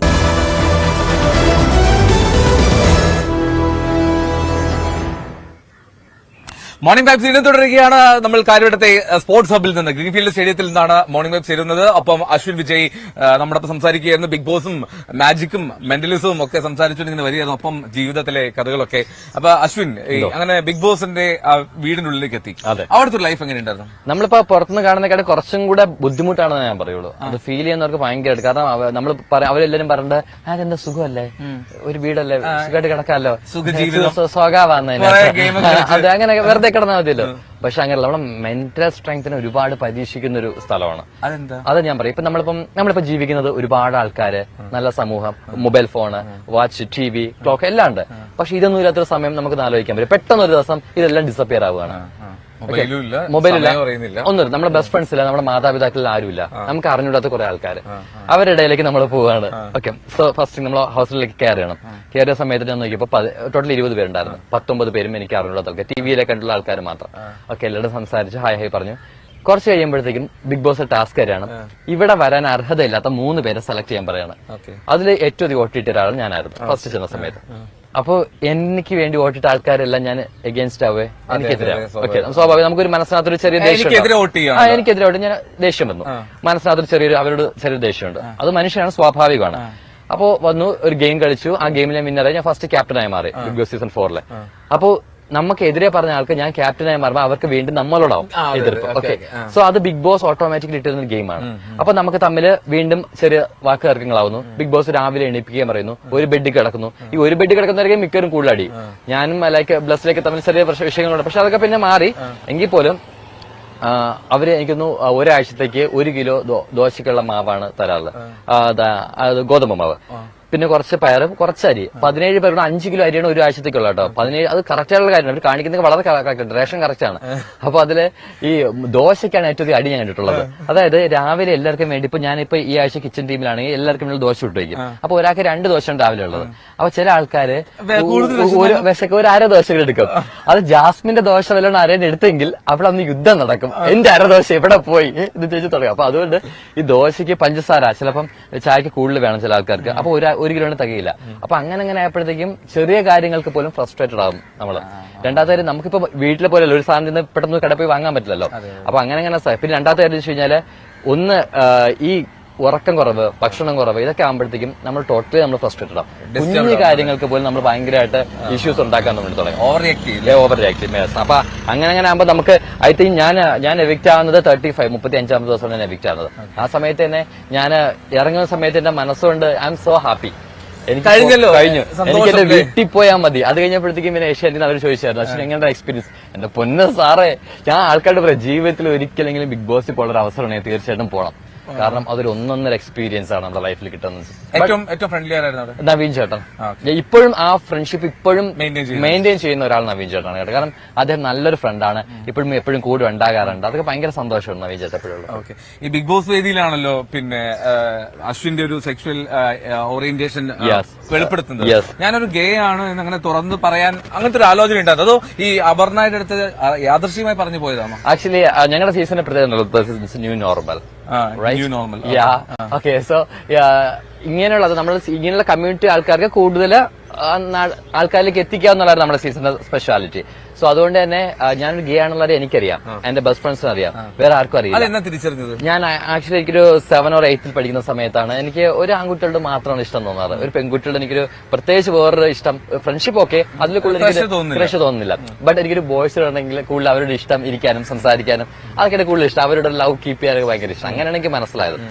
അപ്പൊ ഇതൊക്കെ പറഞ്ഞു തരാൻ ആരെങ്കിലും ഉണ്ടായിരുന്നു? ഇല്ല, ആ സമയത്ത് എനിക്ക് അസുഖമെന്ന് വിചാരിച്ച വ്യക്തിയാണ്. എനിക്കെന്തോ മെന്റലി എന്തോ പ്രശ്നം. പക്ഷെ അത് പുറത്ത് പറഞ്ഞാല് നാണക്കേട്. അങ്ങനെ സമയത്ത് ഞാൻ +2 പഠിക്കുന്ന സമയത്താണ്, എനിക്കിപ്പോഴും ഓർമ്മയുണ്ട്, ഒരു ഫേസ്ബുക്ക് വഴി ഒരു രാഹുൽ എന്ന് പറഞ്ഞ സുഹൃത്തിനെ പരിചയപ്പെടുന്നുണ്ട്. ആ സമയത്ത് ഞാൻ പുള്ളിക്കാരനോട് സംസാരിക്കുന്ന സമയത്ത് പുള്ളിക്കാരനാണ് പറഞ്ഞത്, ഞാൻ ഇങ്ങനെ ഒപ്പള്ളി എല്ലാം ഫ്രീയായിട്ട് സംസാരിച്ച സമയത്താണ് പറഞ്ഞത്, ഇതൊരു അസുഖമല്ല, ഒരുപാട് പേരിലുണ്ട്, ഒരുപാട് പേര് ഇങ്ങനെ ഉണ്ടെന്ന്. പക്ഷെ പിന്നെയാണ് ഈ സോഷ്യൽ മീഡിയസ് ഇത്രയും ഇതായ സമയത്താണ് മനസ്സിലായത്, ഇതൊരു അസുഖമല്ല, ഓക്കെ ഇത് നമ്മളിങ്ങനെയാണ് ഓക്കെ എന്നുള്ള രീതിയായി. അങ്ങനെ ആ സമയത്താണ് ബിഗ് ബോസിലേക്ക് എത്തി. ബിഗ് ബോസിൽ ഞാൻ ആലോചിച്ചു, പറയണോ വേണ്ടേ? ഇല്ല, അത് പറയേണ്ടെന്ന രീതിയിൽ തന്നെയാണ് ഇരുന്നത്. അങ്ങനെ ഇതൊരു ദിവസമാണ് ഞാൻ കയറി കുറച്ച് കഴിഞ്ഞപ്പോഴത്തേക്കും ലെസ്ബിയൻ എന്നുള്ള ഭാഗത്ത് നിന്ന് വന്നത് നമ്മുടെ ജാസ്മിൻ ഉണ്ട്, അപർണ മൾബറിയുണ്ട്. സോ അപ്പൊ അങ്ങനെ ആയപ്പോഴത്തേക്കും ലെസ്ബിയൻസിന്റെ മനസ്സിലായി, ട്രാൻസ്ജെൻഡേഴ്സിന് ഓൾറെഡി ആൾക്കാർക്ക് അറിയാം. സോ അപ്പൊ ഗേ എന്നുള്ള ഞാൻ പറഞ്ഞു കഴിഞ്ഞാൽ എന്നെ പോലുള്ള ലക്ഷക്കണക്കിന് ആൾക്കാർക്ക് ഇതൊരു പ്രചോദനമാവും. അല്ലെങ്കിൽ ഈ ഒരു കമ്മ്യൂണിറ്റി എനിക്ക് അറിയാം, ഈ കല്യാണം കൊള്ളുമെന്ന് എനിക്കറിയാം. പക്ഷെ എന്താ ഞാൻ ആലോചിച്ച് പറയാം, നല്ല ഇത്രയും വലിയ പ്ലാറ്റ്ഫോം എനിക്ക് കിട്ടി വേറെ ചാൻസ് ഇല്ല, അപ്പൊ എന്തായാലും പറയാമെന്ന് പറഞ്ഞ് ഞാൻ പറയാണ്. അങ്ങനെയാണ് ഞാൻ അപർണ വെച്ചിട്ട് യാദൃശ്ചികമായിട്ട് ആരോടും പറയരുത് പറഞ്ഞ സീക്രട്ടായിട്ട് പറഞ്ഞു. പക്ഷെ 3.5 കോടി ജനങ്ങൾ ഇവിടെ ഇരുന്ന് കേൾക്കാണ്. അപ്പൊ ഇത് കഴിഞ്ഞിട്ട് പറഞ്ഞു, അതെല്ലാം കഴിഞ്ഞ് അവരെല്ലാം ഞെട്ടി, ഹൗസ്മേറ്റ്സ് എല്ലാം ഞെട്ടി. ലാലേട്ടൻ ചോദിച്ചു, വീക്കിലെ കാര്യം ചോദിച്ചു. പുറത്തു വന്നപ്പോഴത്തേക്ക് എന്റെ ഫ്രണ്ട്സൊക്കെ ഞാൻ ഇറങ്ങി ആദ്യം കൊള്ളു, അളെ നീ എന്താണ് ഈ പറഞ്ഞുണ്ടാക്കിയത്, എനിക്ക് പുറത്തുള്ള ഇഷ്യൂസ് അറിയാമോ? ഞാൻ പറയില്ല. നാട്ടിൽ പോയപ്പോഴത്തേക്ക് എന്റെ പൊന്നെ എനിക്ക് നെഗറ്റീവ് എന്ന് വെച്ചാൽ ഇതിലും വലിയ നെഗറ്റീവ് ഒന്നുമില്ല. ഞാൻ ഗെയിം കളിക്കാത്തല്ല അവർക്ക് പ്രശ്നം. അവർക്ക് പറയും ഞാനൊരു ഗേ ആണെന്ന് പറഞ്ഞതാണ്. കാരണം എന്നിട്ട് എന്നോട് ഒരാൾ എന്നെ ഇപ്പോഴും എനിക്ക് ഓർമ്മയുണ്ട്. എന്റെ നാട്ടിൽ ഒരാൾ വിളിച്ചിട്ട് പറഞ്ഞു, നീ ഒരു പെണ്ണിനെ പീഡിപ്പിച്ചെന്ന് പറഞ്ഞെങ്കിൽ ഞങ്ങൾ അഭിമാനത്തോട് നിന്ന് ചേർത്ത് പിടിച്ചത്. പക്ഷെ നീ ഒരു ഗേ ആണെന്ന് പറഞ്ഞാൽ ഞങ്ങൾക്ക് ഒരിക്കലും വിശ്വസിക്കാൻ പറ്റില്ല. പിന്നെ ഒരു ഫ്ലെക്സ് ഉണ്ടല്ലോ, ആ ഫ്ലെക്സിന്റെ താഴെ എഴുതാത്ത ചീത്തകളൊന്നുമില്ല. ഞാൻ വന്നപ്പോ എനിക്ക് എന്റെ കണ്ണൊക്കെ നിറഞ്ഞു, ദൈവം ഇങ്ങനെയുണ്ടോ മനുഷ്യരെന്ന് ആലോചിച്ചു. ഈ സൈബർ ബുള്ളിങ് എന്ന് കേട്ടിട്ടല്ലോ ഞാൻ അനുഭവിച്ചത്. കാരണം ഏതൊരു ഇന്റർവ്യൂ കഴിഞ്ഞാൽ അതിന്റെ താഴെ ഒരു നല്ലൊരു കമന്റ് ഉണ്ടാവുമല്ലോ, ഈ ഒരു ഗേ എന്നതിന് മലയാളത്തിൽ നല്ലൊരു പേരിട്ടുണ്ടല്ലോ, ആ പേരായിരിക്കും എന്റെ ഫുൾ കമന്റ്. പിന്നെ എന്റെ ഇൻസ്റ്റയിൽ ഒരുപാട് മെസ്സേജ് അയക്കാറുണ്ട്. സത്യം പറഞ്ഞാല് ഞാൻ അത് പറഞ്ഞതിന് ശേഷം കുറെ കൂടെ ബോൾഡ് ആയെന്നാണ് പറയാം. കാരണം നമുക്ക് എപ്പോഴും നല്ല പോസിറ്റീവിന്റെ മാത്രം പോയി കഴിഞ്ഞാണല്ലോ നമുക്ക് ചെറിയ കാര്യങ്ങൾക്ക് നമ്മൾ തളർന്നു പോകും. പക്ഷെ ഇത്രയും സൈബർ ബുള്ളിങ്ങും ആൾക്കാരുടെ അറ്റാക്കും എല്ലാം നേരിട്ട ശേഷം ആൾക്കാർ നീ എന്ത് വേണമെങ്കിലും പറഞ്ഞു, ഞാൻ ഇങ്ങനെയാണ്, ഇപ്പൊ ഒരു പ്രശ്നം. ഇപ്പൊ അവർക്കും പ്രശ്നമല്ല. ഇപ്പൊ അവർ നിൽക്കുമ്പോൾ ഞാൻ എന്റെ പ്രൊഫഷനാണ്, ഞാൻ മുന്നോട്ട് പോയിക്കൊണ്ടിരിക്കണം. ഞാൻ എന്റെ ഈ കമ്മ്യൂണിറ്റി ഞാൻ ഇങ്ങനെ. അപ്പൊ ആൾക്കാർ, നാട്ടിലുള്ള ആൾക്കാർ പറയാറുണ്ട്, അവൻ അവന്റെ ഇഷ്ടത്തിൽ അവൻ ജീവിക്കുന്നു. എന്റെ നാട്ടിൽ കുറെ അമ്മൂമ്മ പറഞ്ഞു അവന് ഗേ അവാർഡ് എന്നൊക്കെ പറഞ്ഞിരിക്കുന്ന ആൾക്കാരുണ്ട്. അവാർഡ് കാരണം അവർക്ക് അറിയില്ല അമ്മൂമാർക്ക് ഗിമോന് ഗേ അവാർഡൊക്കെ ഉണ്ടെന്നുള്ള രീതി. അപ്പൊ അങ്ങനെയൊക്കെ സംസാരിക്കുന്നുണ്ട്. സോ ഇപ്പൊ അതെല്ലാം ഫണ്ണായിട്ട് മാത്രം എടുത്ത് എല്ലാം സംഭവിച്ചതെല്ലാം നല്ലതിന് മാത്രം വിശ്വസിക്കുന്നു. ഒരു തേപ്പ് കിട്ടിയല്ലേ ഈ ഇല്ല തേപ്പായിട്ട് ആക്ച്വലി. അയ്യോ തേപ്പ് എന്ന് പറഞ്ഞാൽ ഞാൻ അവരുടെ ഏറ്റവും വലിയ ദ്രോഹമായി പോകട്ടെ. തേപ്പല്ല, ഞങ്ങൾ തമ്മിൽ പറഞ്ഞ് സംസാരിച്ച് ഞങ്ങൾ തമ്മിൽ പറഞ്ഞ് ഞങ്ങൾക്ക് രണ്ടുപേർക്കും അങ്ങോട്ടും ഇങ്ങോട്ടും ഒരുമിച്ച് പോകാൻ പറ്റില്ല എന്ന് പറഞ്ഞ സമയത്ത് ഇപ്പോഴും നല്ല ഫ്രണ്ട്സ് ആണ്, തിക് ഫ്രണ്ട്സ് ആണ്. ഇപ്പോഴും കാണാറുണ്ട്, സംസാരിക്കാറുണ്ട്. അപ്പോഴത്തേക്കും അവനും പറ്റില്ലെന്ന് തോന്നി, എനിക്കും പറ്റില്ല. കാരണം നമ്മൾ രണ്ടുപേരും മാച്ച് ആവില്ല. സോ അങ്ങനെ പറഞ്ഞ് ഞങ്ങള് പിരിഞ്ഞാണ്. പക്ഷെ രണ്ടുപേർക്കും റിഗ്രറ്റ്സ് ഒന്നുമില്ല. അത് വളരെ നൈസാണ്. റിലേഷൻ പറഞ്ഞ് സെറ്റിൽ ചെയ്യാന്നവർക്ക് വലിയ കാര്യമാണ്. അപ്പൊ അതൊരു ഓപ്പൺ മൈൻഡ് ആൾക്കാർക്ക് പറ്റുള്ളൂ. അതിനുശേഷം ഈ ഇതെന്തായിരുന്നു ഇതിന്റെ ബേസിസ് ആണ്? ഈ പൊസസീവ്നെസ് അല്ലെങ്കിൽ ഓവർ ഡിപെൻഡൻസ് അങ്ങനെയൊക്കെ ഉണ്ടായിരുന്നു നമ്മൾ തമ്മിലാണോ? അതുകൊണ്ടാണോ? അത് ഒരു സീക്രട്ട് നമ്മൾ പേഴ്സണൽ കാര്യം. ശരി, ഇനി എന്താ വാട്ട് ഈസ് നെക്സ്റ്റ്? അപ്പോ ഒരു ലൈഫ് ടൈം ഒറ്റയാനായിട്ട് നടക്കാനാണോ? അല്ലല്ല പറഞ്ഞ ഞാൻ കമ്മിറ്റ്മെന്റ്സിലേക്ക് ആഗ്രഹിക്കുന്നുണ്ട്. ബട്ട് അതിന് പറ്റിയൊരു പാർട്ണർ. പക്ഷെ ഇപ്പോൾ ഞാൻ പാർട്ണറിലേക്കല്ല നോക്കുന്നത്. എന്റെ പ്രൊഫഷൻ, എന്റെ കരിയർ ഒന്ന് സെറ്റിൽ ആവുക. എനിക്ക് എന്റെ മെയിൻ ആഗ്രഹം എനിക്കിപ്പോ താങ്കളെ പോലെ ഒരു ആങ്കർ ആവുക എന്നുള്ളതാണ്. Magician cum anchor. എനിക്ക് ആങ്കറിങ് ഭയങ്കര ഇഷ്ടമാണ്. അപ്പൊ ഒരുപാട് സ്റ്റേജ് പ്രോഗ്രാംസും അങ്ങനെ മാജിക്കും ചെയ്യുമ്പോൾ ഞാൻ ആലോചിക്കും മാജിക് കം ആങ്കറിങ്. കയ്യിലൊരു സംഭവം ഉണ്ടല്ലോ, എന്തായാലും വലിയൊരു പോരാളിയാണ് പുറത്ത്. അപ്പൊ എന്തായാലും മാജിക് കൂടെ ചേർത്ത് അപ്പൊ അങ്ങനെ ഒരു ആങ്കറിങ്, ഒരു മെയിൻ ആയിട്ട് ഒരു ചാനൽ തന്നിട്ട് ഒരു ആങ്കറായിട്ട് കയറണം എന്നുള്ളതാണ് എന്റെ മെയിൻ അംബീഷൻ. അപ്പൊ അതും വിത്ത് മാജിക്കും. പിന്നെ ഇതാണ് എന്റെ മെയിൻ.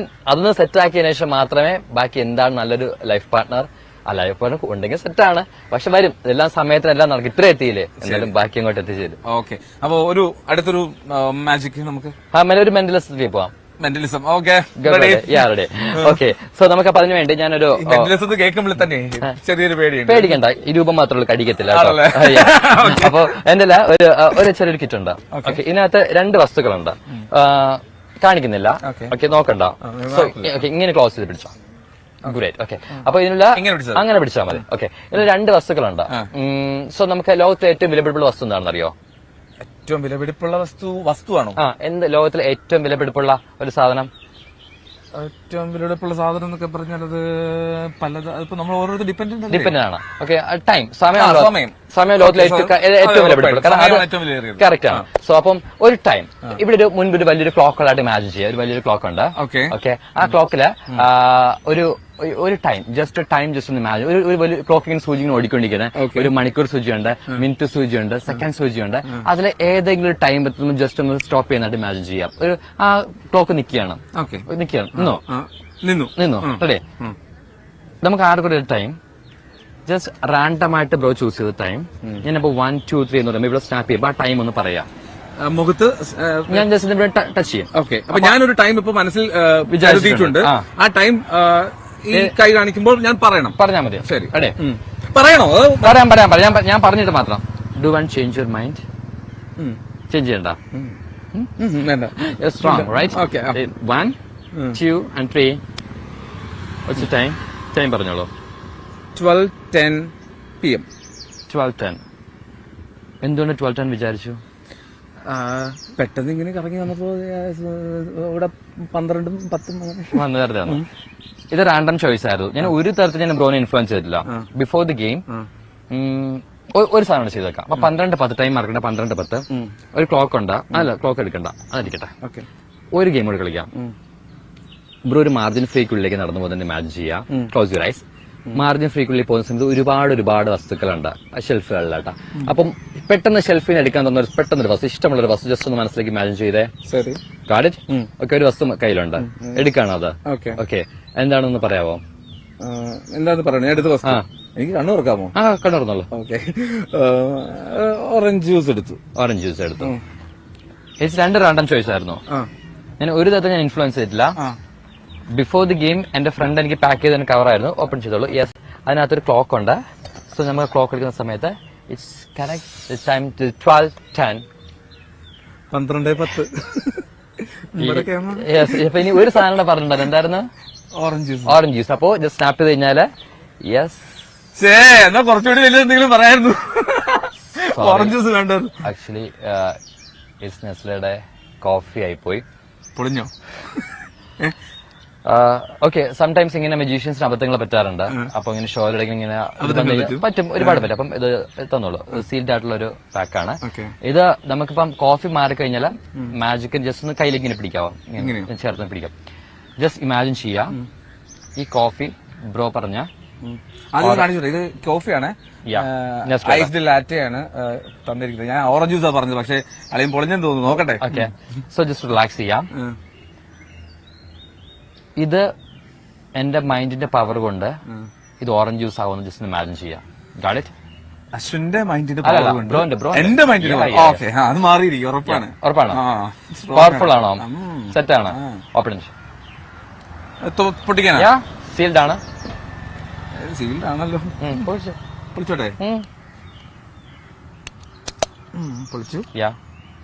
കുടിച്ചോ. It's orange juice. Yes. കൊള്ളാം. അടിപൊളി പൊളിച്ച്. Thank you so much. സമയത്തിന്റെ ഇതുവരെ പിന്നെ എന്തെങ്കിലും ആവട്ടെ, എന്തെങ്കിലുമൊക്കെ ഉടായിപ്പാണെന്ന് കരുതാം. പക്ഷെ ഈ 12:10 എങ്ങനെ കൃത്യമായിട്ട് മാർക്ക് ചെയ്ത് വെക്കുന്നത്? അത് അങ്ങനെയാണല്ലോ. അത് ഇൻഫ്ലുവൻസ് ചെയ്യുന്നത്. അത് ചില കാര്യം നമ്മൾ പോലും അറിയാൻ നമുക്ക് ഒരാൾ ഇൻഫ്ലുവൻസ് ചെയ്യാൻ പറ്റും. നിങ്ങൾ എന്ത് പറയണം എന്നല്ല, നിങ്ങൾ എന്ത് വിചാരിക്കണം എന്നുള്ള ഇൻഫ്ലുവൻസ് നിങ്ങൾ പോലും അറിയാൻ എനിക്ക് തരാൻ പറ്റി. അത്രേ ഉള്ളൂ. കൂടുതൽ പറയാൻ രഹസ്യം ഇപ്പം കൂടുതൽ ഞാൻ പറയുന്നില്ല. ഓക്കെ, അപ്പൊ എന്നാൽ ഇതുപോലത്തെ കുറെ നമ്പറുകൾ ഇനിയുണ്ട്. അശ്വിൻ കുറെ സംഭവമായിട്ട് കരുതിയാണ് വന്നിരിക്കുന്നത്. നമുക്ക് പക്ഷേ ഒരു ചെറിയ ഇടവേളയിലേക്ക് കൂടി പോകണം. മോർണിംഗ് ബൈക്സ് അതിവേഗത്തിൽ ഒരു ബ്രേക്ക് തിരികെ വരാം. വീണ്ടും നമുക്ക് അശ്വിന്റെ മാജിക്കിലേക്ക് മെന്റലിസത്തിലേക്കൊക്കെ മടങ്ങിയെത്താം. ഒരു ചെറിയ ബ്രേക്ക്. അപ്പൊ വീണ്ടും സ്വാഗതം എല്ലാവർക്കും മോർണിംഗ് വൈബ്സിലേക്ക്. നമ്മൾ തുടരുകയാണ്. ഈ കാര്യവട്ടത്തെ സ്പോർട്സ് ഹബിന് സമീപത്തുള്ള പ്രാന്തപ്രദേശങ്ങളിൽ ഇങ്ങനെ അലഞ്ഞു തിരിയുന്ന 2 യുവാക്കളാണ് ഇവിടെ. ഈ പ്രാന്തപ്രദേശത്തിന്റെ അർത്ഥം എന്താ? പ്രാന്തല്ല, അർത്ഥം എന്താ? അതായത് ചുറ്റുപാടുള്ള പ്രദേശങ്ങൾ, അത്രേ ഉള്ളൂ. ഒരു സംഭവത്തെ കേന്ദ്രീകരിച്ചുള്ള പ്രദേശങ്ങൾ. ഓക്കെ, ഞാൻ ഇന്നലെ സഞ്ചാരം കണ്ടപ്പോ ഈ പുള്ളിക്കാരി ഇടയ്ക്ക് ഈ പ്രാന്തപ്രദേശം, ഇത് പ്രാന്ത് പിടിച്ച സ്ഥലമാണോ? അതാണ് അത് ഭരണിയുടെ ഭയാണ്. ഓക്കെ, ഇത് പായാണ്, പ്രാന്തേന്റെ പാ. ഓക്കെ, പ്രാന്തപ്രദേശങ്ങളുടെ അലഞ്ഞു തിരിഞ്ഞ് നടക്കുന്നതിനിടയിൽ ഇടയ്ക്കിടെ കുറെ നമ്പറൊക്കെ ആയിട്ട് നിൽക്കുകയാണ്. ഇനി എന്താണ് അശ്വിൻ? നമുക്ക് ഒരു മാജിക് ആണ്. Magic, pure magic. ഒരു ഇതുണ്ട്, മാർക്കുണ്ട്. നീ തട്ടിപ്പെട്ടോ? വേണേ ചെക്ക് ചെയ്യാം. കാരണം തട്ടിപ്പണി ഞാൻ തരില്ലായിരുന്നല്ലോ കയ്യിൽ. സോ ഓക്കെ, എന്റെ ഒരിടയ്ക്ക് കാർഡുണ്ട്. എല്ലാ കാർഡ്സും ഡിഫറെന്റ് കാർഡ്സ് എന്ന് വെച്ചാൽ ആണോ? എല്ലാ കാർഡ്സും ഡിഫറെന്റ് കാർഡ്സ് ആയിരിക്കാം, പക്ഷെ അല്ല, എല്ലാ കാർഡ്സും സെയിം കാർഡ്. ബിക്കോസ് എല്ലാം ബ്ലാങ്ക് കാർഡ്സ് ആണ്. ഓക്കെ, എല്ലാം ബ്ലാങ്ക് കാർഡ്സ് ആണ്. സോ ബ്രോ ചെയ്യേണ്ടത്, പണ്ടൊക്കെ ഒരു കാർഡ് എടുക്കാതെ ഏതാണെന്ന് പറയാ. It's A simple normal magic, something different. എനിക്കൊരു autograph വരാവോ?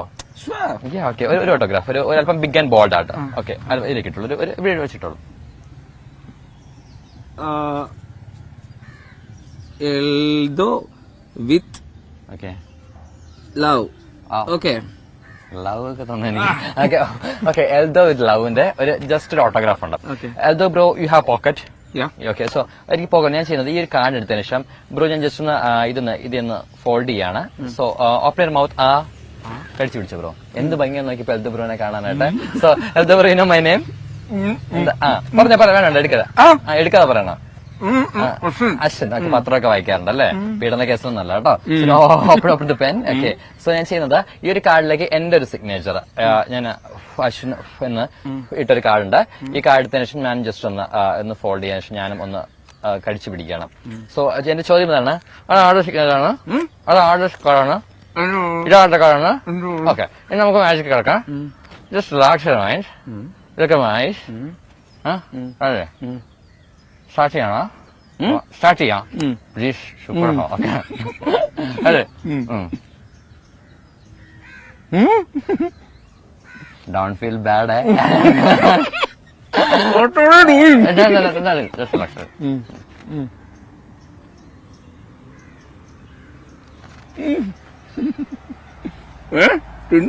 Did you feel anything ഇവിടെ ഫീൽ ചെയ്തോ?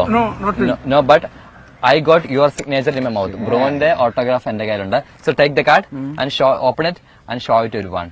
That's my signature. Thank you very much. ഇത് ഞാൻ വെച്ച ശേഷമല്ലേ സൈൻ ചെയ്ത്? അതെ. Leave it. Okay, Relax. Next. മാജിക്കിൽ കൂടുതൽ ആലോചനയ്ക്കുള്ള Next, please. Okay, thank you. അപ്പം ഈ മാജിക് അങ്ങനെ ഇഷ്ടപ്പെട്ട് മാജിക്കിലേക്ക് വന്നു, അതിന്റെ കൂടെ മെന്റലിസ്റ്റും ആയി. Okay. ഇനിയിപ്പോ ആങ്കറിംഗ് ആണ് ഇഷ്ടം എന്ന് Yes, പറയുന്നത്. yes. അപ്പൊ അതിലേക്കും ആവട്ടെ. ഇനി ഒപ്പം തന്നെ അശ്വിന് ഈ സാധാരണ പകൽ ജീവിതങ്ങളൊക്കെ എങ്ങനെയാണ്? വേറെ ഒന്നുമല്ല, ചെറുപ്പത്തിൽ തന്നെ അച്ഛനും അമ്മയും ഇല്ലാതായി, പിന്നെ അമ്മൂമ്മയുടെ ഒപ്പമായി, അമ്മൂമ്മ മരിക്കുന്നു, പിന്നെ എങ്ങനെ ഈ അറ്റ്ലീസ്റ്റ് ബേസിക് ആയിട്ടുള്ള ഭക്ഷണം ഇതൊക്കെ എങ്ങനെ കുക്കിംഗ് ഒക്കെ വശമുണ്ടോ, അല്ലെങ്കിൽ ജീവിതത്തിൽ എങ്ങനെ ജീവിച്ചു? ആക്ച്വലി ഞാൻ പറഞ്ഞില്ല, ഞാൻ അമ്മൂമ്മ +1 വരെ ഉണ്ടായിരുന്നു. +1 ശേഷം എന്നെ പഠിപ്പിച്ച അപ്പച്ചനുണ്ട്, അച്ഛന്റെ പെങ്ങളുണ്ടായിരുന്നു കൂടെ. അത് കഴിഞ്ഞ് 1 വർഷം കഴിഞ്ഞപ്പോഴാണ് വീട്ടിൽ നിന്ന് തന്നെ ഇറക്കി വിടുകയാണ് ചെയ്തത്. എന്റെ 17ാമത്തെ വയസ്സ് വീട്ടിൽ നിന്ന് കുറച്ച് സ്വത്തിന്റെയും ഇതൊക്കെ പേരിൽ അച്ഛന്റെ സഹോദരനും കുറച്ച് പ്രശ്നം ഉണ്ടാക്കി ഇറങ്ങി പോകാൻ പറയാറ്. അങ്ങനെ വീട്ടിൽ നിന്ന് ഇറങ്ങിയിട്ടാണ് ഞാൻ നേരെ വരുന്ന കഴക്കൂട്ട റെയിൽവേ സ്റ്റേഷനാണ്. ഞാൻ 4 ദിവസം കഴക്കൂട്ട റെയിൽവേ സ്റ്റേഷനിലേക്ക് കിടന്നിട്ടുണ്ട്. അന്ന് എന്റെ കയ്യിൽ എനിക്ക് 150 രൂപയോടുണ്ട്. എനിക്ക് ഈ നാടിനോട് ഇത്രയും ഇഷ്ടം, കാരണം എന്നെ വളർത്തിയത് ഈ കഴക്കൂട്ടം എന്നുള്ള ഈ നാടാണ്, ട്രിവാൻഡ്രം. എനിക്ക് അതുകൊണ്ടാണ് എന്റെ വിതുരയെ ഇഷ്ടമാണെന്ന് വെച്ചാൽ ആണ്, പക്ഷെ അതിനെക്കാട്ടി കൂടുതൽ അറ്റാച്ച്മെന്റ് എനിക്ക് ഇവിടെയാണ്. കാരണം എന്നെ സ്നേഹിച്ച ആൾക്കാരും എനിക്ക് ഇതുവരെ അന്നം തന്നത് എല്ലാം ഈ നാടാണ്. സോ ഞാൻ ഇവിടെ റെയിൽവേ സ്റ്റേഷൻ 4 ദിവസം കിടന്ന സമയത്ത് പോലും 150 രൂപ കയ്യിലുണ്ടാന്ന് തോന്നുന്നു. അന്ന് ഒരു ചായ ഒരു പടച്ച് ഓരോ ദിവസം കഴിച്ച് 4 ദിവസം റെയിൽവേ സ്റ്റേഷൻ ഓരോ ദിവസവും. കാരണം 150 രൂപ വെച്ചിട്ട് എന്റെ കാര്യം നടക്കണം. അന്ന് ജോലിയില്ല, ഭക്ഷണമില്ല. ആ സമയത്ത് ഫുഡ് വേസ്റ്റ് എടുത്ത് കഴിച്ച സമയമുണ്ട് എന്റെ ജീവിതത്തിൽ, എന്റെ 17ാമത്തെ വയസ്സിൽ. അന്ന് ഞാൻ പഠിച്ചൊരു പാഠമുണ്ട്, ജീവിതത്തിലെ ഏറ്റവും വലിയ വേദന വിശപ്പാണ്. കാരണം വിശപ്പിന് നമ്മൾ ആഹാരം കഴിക്കാണ് നമ്മൾ എല്ലാവരും ജീവിക്കുന്നത്. ഇന്നത്തെ കാലത്ത് കുട്ടിയുടെ ചോദിച്ചു കഴിഞ്ഞാൽ പ്രണയമാണ്, വിരഹമാണെന്ന് പറയും. അതൊന്നുമല്ല, മറിച്ച് വിശപ്പാണ് ലോകത്തിലെ ഏറ്റവും വലിയ വേദന എന്ന് എന്റെ 17ാമത്തെ വയസ്സിൽ തിരിച്ചറിഞ്ഞതാണ്. അതിനുശേഷമാണ് ഞാൻ നേരെ കഴക്കൂട്ടം ഇവിടെ +2 കഴിഞ്ഞിട്ട് തന്നെ ഇവിടെ റെയിൽവേ സ്റ്റേഷൻ കിടക്കുന്നു. 4ാമത്തെ ദിവസം ഇവിടുന്ന് പോലീസ് പോകാൻ പറയുന്നു. അവിടെ നിന്ന് നേരെ പോയിട്ട് ഞാൻ പോകുന്നു സ്റ്റേഷൻ. നമുക്ക് ഇങ്ങനെ കിടക്കാൻ പറ്റില്ലല്ലോ വന്നിട്ട് ഇങ്ങനെ സ്ഥിരമായിട്ട്. അപ്പോ എങ്ങോട്ട് പോകുന്ന അറിയാത്ത സമയത്ത് എന്റെ അമ്മൂമ്മ എന്റെ കയ്യിലിട്ടുന്ന ഒരു കുഞ്ഞു മോതിരം ഉണ്ടായിരുന്നു. ഈ മോതിരം കൊണ്ട് കഴക്കൂട്ടം ഗുരുപ്രിയ എന്ന് പറഞ്ഞ ജ്വല്ലറിൽ 2500 രൂപയ്ക്ക് വിറ്റിട്ട് ആ കിട്ടിയ പൈസ കൊണ്ട് ഞാനൊരു ഹോസ്റ്റൽ അഡ്മിഷനായിട്ട് അവിടെ നിൽക്കുകയാണ്. ടെക്നോ പാർക്കിൽ ഏജിസ് എന്ന് പറഞ്ഞ കമ്പനിയിൽ ഞാൻ അന്ന് +2 ക്വാളിഫിക്കേഷൻ വെച്ചിട്ട് ഞാനൊരു ജോലി കിട്ടുമെന്ന് അന്വേഷിച്ചു. അപ്പോൾ അന്ന് എനിക്ക് ജോലി കിട്ടി. അന്ന് അവിടെ ഐഡിയുടെ കസ്റ്റമർ കെയറിലുണ്ടായിരുന്നു. പക്ഷെ 3 മാസം ട്രെയിനിയാണ്, സാലറി ഇല്ലെന്ന് പറഞ്ഞു. ഈ 3 മാസം രാവിലെ 6 to 3 ആയിരുന്നു ഷിഫ്റ്റ്. അത് കഴിഞ്ഞിട്ട് നേരെ വന്നിട്ട് റെയിൽവേ ട്രാക്കിലൂടെ നടന്ന് ബിയർ കുപ്പിയും പ്ലാസ്റ്റിക്കും അത് ആക്രി പറക്കാൻ നടന്ന് ആ കിട്ടിയ പൈസക്ക് എനിക്കിപ്പോഴും ഓർമ്മ ഒരു ചേട്ടൻ ഉണ്ട് കേട്ടോ, ആക്രി എടുക്കുന്ന ചേട്ടനുണ്ട്. ആ ചേട്ടൻ അന്ന് ബിയർ കുപ്പിക്ക് 3 രൂപയാണുള്ളത്. എന്റെ വീട്ടിലെ സാഹചര്യം പറഞ്ഞിട്ട് ചേട്ടൻ എനിക്ക് 5 രൂപയായിട്ട് ഒരു കുപ്പിക്ക് തന്നിട്ടുണ്ട്. ആ ചേട്ടൻ ഇപ്പൊ എവിടെയെന്ന് പോലും എനിക്കറിയില്ല. പക്ഷെ താങ്ക് യു സോ മച്ച് ചേട്ടൻ. കാരണം അന്ന് ഒരുപാട് അത് കഴിഞ്ഞിട്ട് ഒരു പള്ളിയിലച്ഛനുണ്ട്, ഫാദർ ജെറോം സത്യൻ. അദ്ദേഹത്തിന് എനിക്ക് ഒരുപാട് നന്ദിയുണ്ട്. കാരണം അദ്ദേഹം ഞാൻ ഇതുപോലെ അവിടെ ഇവിടെയുള്ളതാണ്, കഴക്കൂട്ടത്തുള്ളതാണ്, കഴക്കൂട്ട ചർച്ചിലായിരുന്നു. ഞാൻ ഇതുപോലെ വൈകുന്നേരം പ്രാർത്ഥിക്കാനായിട്ട്, ഞാനൊരു ഹിന്ദു ഫാമിലി ഉണ്ടെങ്കിൽ പോലും ഞാൻ എല്ലാ മതങ്ങളും ഒരുപോലെ വിശ്വസിക്കുന്നതാണ്. സോ അപ്പൊ ആ സമയത്ത് എനിക്ക് കുറച്ചും കൂടെ പീസോട് വന്ന് എനിക്ക് അവിടെ ആയിരുന്നു. അതുപോലെ തന്നെയാണ് അവിടുത്തെ ഒരു അച്ഛനുണ്ട്, ഫാദർ ജെറോം സത്യം. പിന്നെ ഞാൻ ഏറ്റവും വിശ്വസിക്കുന്ന മഹാദേവനിലാണ് കേട്ടോ, പ്രത്യേകിച്ച് കഴക്കൂട്ടം മഹാദേവൻ. അതൊരു വലിയൊരു കഥയാണ്. കാരണം ഞാൻ വീട്ടിൽ നിന്നൊക്കെ ഇറക്കി വിട്ടിട്ട് എങ്ങും പോകാൻ ഈ ജ്വല്ലറിയിൽ മോതിരം കൊണ്ട് വിറ്റു.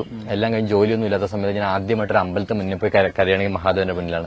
നമ്മൾ ഭഗവാൻ എന്റെ ഫാമിലി പോയി, അച്ഛൻ പോയി, അമ്മ പോയി, എല്ലാവരും പോയി. പക്ഷെ എന്നിട്ടും എന്നെ അന്ന് ഞാൻ അവിടെ നിന്ന് ഒരു അമ്പലത്തിൽ നിന്ന് കരഞ്ഞെങ്കിൽ ഇന്ന് അതിനുശേഷം ഇതുവരെ കരയേണ്ട ഒരു അവസ്ഥ എനിക്ക് ഭഗവാനായിട്ട് ഉണ്ടാക്കിയിട്ടുള്ളൂ. അതിന്റെ വിശ്വാസമായിരിക്കാം. പക്ഷെ അദ്ദേഹം എനിക്കൊരു പവർ ഉണ്ട്. കാരണം ഞാൻ വിശ്വസിക്കുന്നുണ്ട്. കാരണം അദ്ദേഹം അന്ന് അദ്ദേഹത്തിന് മുന്നിൽ കാര്യങ്ങൾക്ക് പറഞ്ഞുകൊണ്ടായിരിക്കണം എന്നെ ഇതുവരെ പിന്നെ ഒരാളുടെ മുന്നിൽ കൈനീട്ടേണ്ട അവസ്ഥ എനിക്ക് ഇതുവരെ ഉണ്ടാക്കിയിട്ടില്ല. ആ ഒരു ലൈഫിൽ നിന്ന് ഇപ്പോൾ അത്യാവശ്യം പ്രോഗ്രാംസ് ഉണ്ട്, ഇൻകം ഉണ്ട്. അശ്വിൻ എനിക്ക് തോന്നുന്നു ഒരു 7 കുട്ടികളെ സ്പോൺസർ ചെയ്യുന്നുണ്ട്. അതിപ്പം ഞാൻ ആദ്യം കഴിഞ്ഞ എന്റെ 25ാമത്തെ ബർത്ത്ഡേയുടെ അന്നാണ് ഞാൻ 5 കുട്ടികളുടെ സ്പോൺസർഷിപ്പ് ഏറ്റെടുത്തത്, 1 വർഷത്തേക്കുള്ള. അപ്പൊ അവരുടെ സ്പോൺസർഷിപ്പ് ഈ മാർച്ച് ആകുമ്പോൾ അവസാനിക്കണം. 5 കുട്ടികളുടെ 1 വർഷത്തേക്കുള്ള സ്പോൺസർഷിപ്പാണ്. അത് കഴിഞ്ഞപ്പോൾ ഞാൻ വെച്ചു അല്ല നോർമലി സാധാരണ അച്ഛനും അമ്മയൊക്കെ ഉള്ള അല്ലെങ്കിൽ ബുദ്ധിമുട്ടുള്ള പഠിക്കാൻ. കാരണം അവർക്ക് സാമ്പത്തികമായിട്ടല്ല ഞാൻ കൊടുത്ത് സഹായിക്കുന്നത്, മറിച്ച് അവർക്ക് പഠിക്കാൻ ബുദ്ധിമുട്ടുള്ളവർക്ക് പഠന പുസ്തകങ്ങളും കാര്യങ്ങളും. പിന്നെ ഇപ്പോ ഒരു സ്കൂൾ കുട്ടികളെ വെച്ച് നമ്മുടെ കായംകുളത്തുള്ള ഗവൺമെന്റ് വുമൻസ് കോളേജിൽ പഠിക്കുന്ന ഒരു കുട്ടിയുടെ ഒരു കോളേജ് കുട്ടിയുടെയും കൂടെ ഇത് പഠന സ്പോൺസർഷിപ്പ് എടുത്തിട്ടുണ്ട്. അപ്പൊ അതെല്ലാം ഒരു വർഷത്തേക്കാണ് ചെയ്യുന്നത്. കാരണം ഒരു വർഷം കഴിയുമ്പോൾ നമ്മുടെ ഇൻകം കൂടെ നോക്കണമല്ലോ നമുക്ക്. അപ്പൊ അത് നോക്കിയിട്ട് ഇപ്പം ഈ കഴിഞ്ഞ ജനുവരിയിൽ 6ാമത്തെ കുട്ടിയുടെയും ഫെബ്രുവരിയിൽ 7ാമത്തെ കുട്ടി എടുത്തു. അടുത്ത മാർച്ച് 8 എന്റെ 26th ബർത്ത്ഡേ ആണ്. സോ അന്ന് 3 കുട്ടിയുടെ എക്സ്ട്രാ എടുത്തിട്ട് ടോട്ടൽ 10 കുട്ടികളാക്കിയിട്ട് മുന്നോട്ട് പോകണം. അങ്ങനെ പോകണം എന്നാണ് ആഗ്രഹം. കാരണം ഞാനും ഒരു സമയത്ത് പഠിക്കാൻ വേണ്ടി ഒരുപാട് കഷ്ടപ്പെട്ടു. കാരണം അത് ഇല്ല, സത്യം പറഞ്ഞാൽ ഞാൻ ഒരു ബാക്ക് ബെഞ്ചർ ആയിരുന്നു. സത്യം പറയാൻ പ്രശ്നമൊന്നുമില്ല, ബാക്ക് ബെഞ്ചർ ആയിരുന്നു. പക്ഷേ ഞാൻ പ്ലസ് ടു വരെ പഠിച്ചു. പ്ലസ് ടു പഠിച്ചതിന് ശേഷം പിന്നെ മാജിക്കിനോടുള്ള ഇത്രയും അമിതമായിട്ടുള്ള ഭ്രാന്ത് കാരണം മാജിക്കിലേക്ക് വന്നെങ്കിൽ പോലും ഇപ്പം മാജിക്കിന് ഡിപ്ലോമ എടുത്ത ഫസ്റ്റ് ബാച്ചിന് ചെയ്തു, കംപ്ലീറ്റ് ആണ്. ഓക്കെ, അത് യൂണിവേഴ്സിറ്റി കോഴ്സ് ആണ്. ഡിപ്ലോമ ഹോൾഡർ ഇൻ സോ അപ്പൊ അങ്ങനെ നമ്മൾ ലോകത്തിലെ എല്ലാവരും വിശപ്പ് മാറ്റാൻ പറ്റില്ലെങ്കിൽ പോലും ഒരാളുടെ വിശപ്പ് നമുക്ക് മാറ്റാൻ പറ്റുമല്ലോ.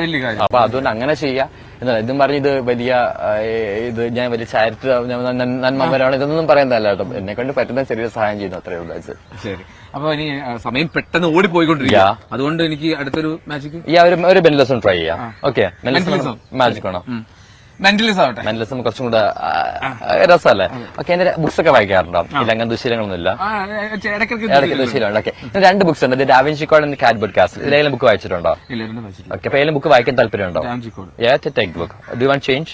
ഓക്കെ, സോ ബ്രോ ചെയ്യേണ്ടത് ഞാൻ കുറച്ചുകൂടെ ഇങ്ങോട്ട് ഇരിക്കണേ, ഇങ്ങോട്ട് നമ്മൾ ഫേസ് ടു ഫേസ് ഇരിക്കാം. ഓക്കെ, സോ ബ്രോ ചെയ്യേണ്ടത് ജസ്റ്റ് ബുക്ക് നോക്കാം. ടൈം ഉണ്ടെങ്കിൽ മുഴുവൻ വായിച്ചു തീർക്കാം. ടൈം ഇല്ലാത്തതുകൊണ്ട്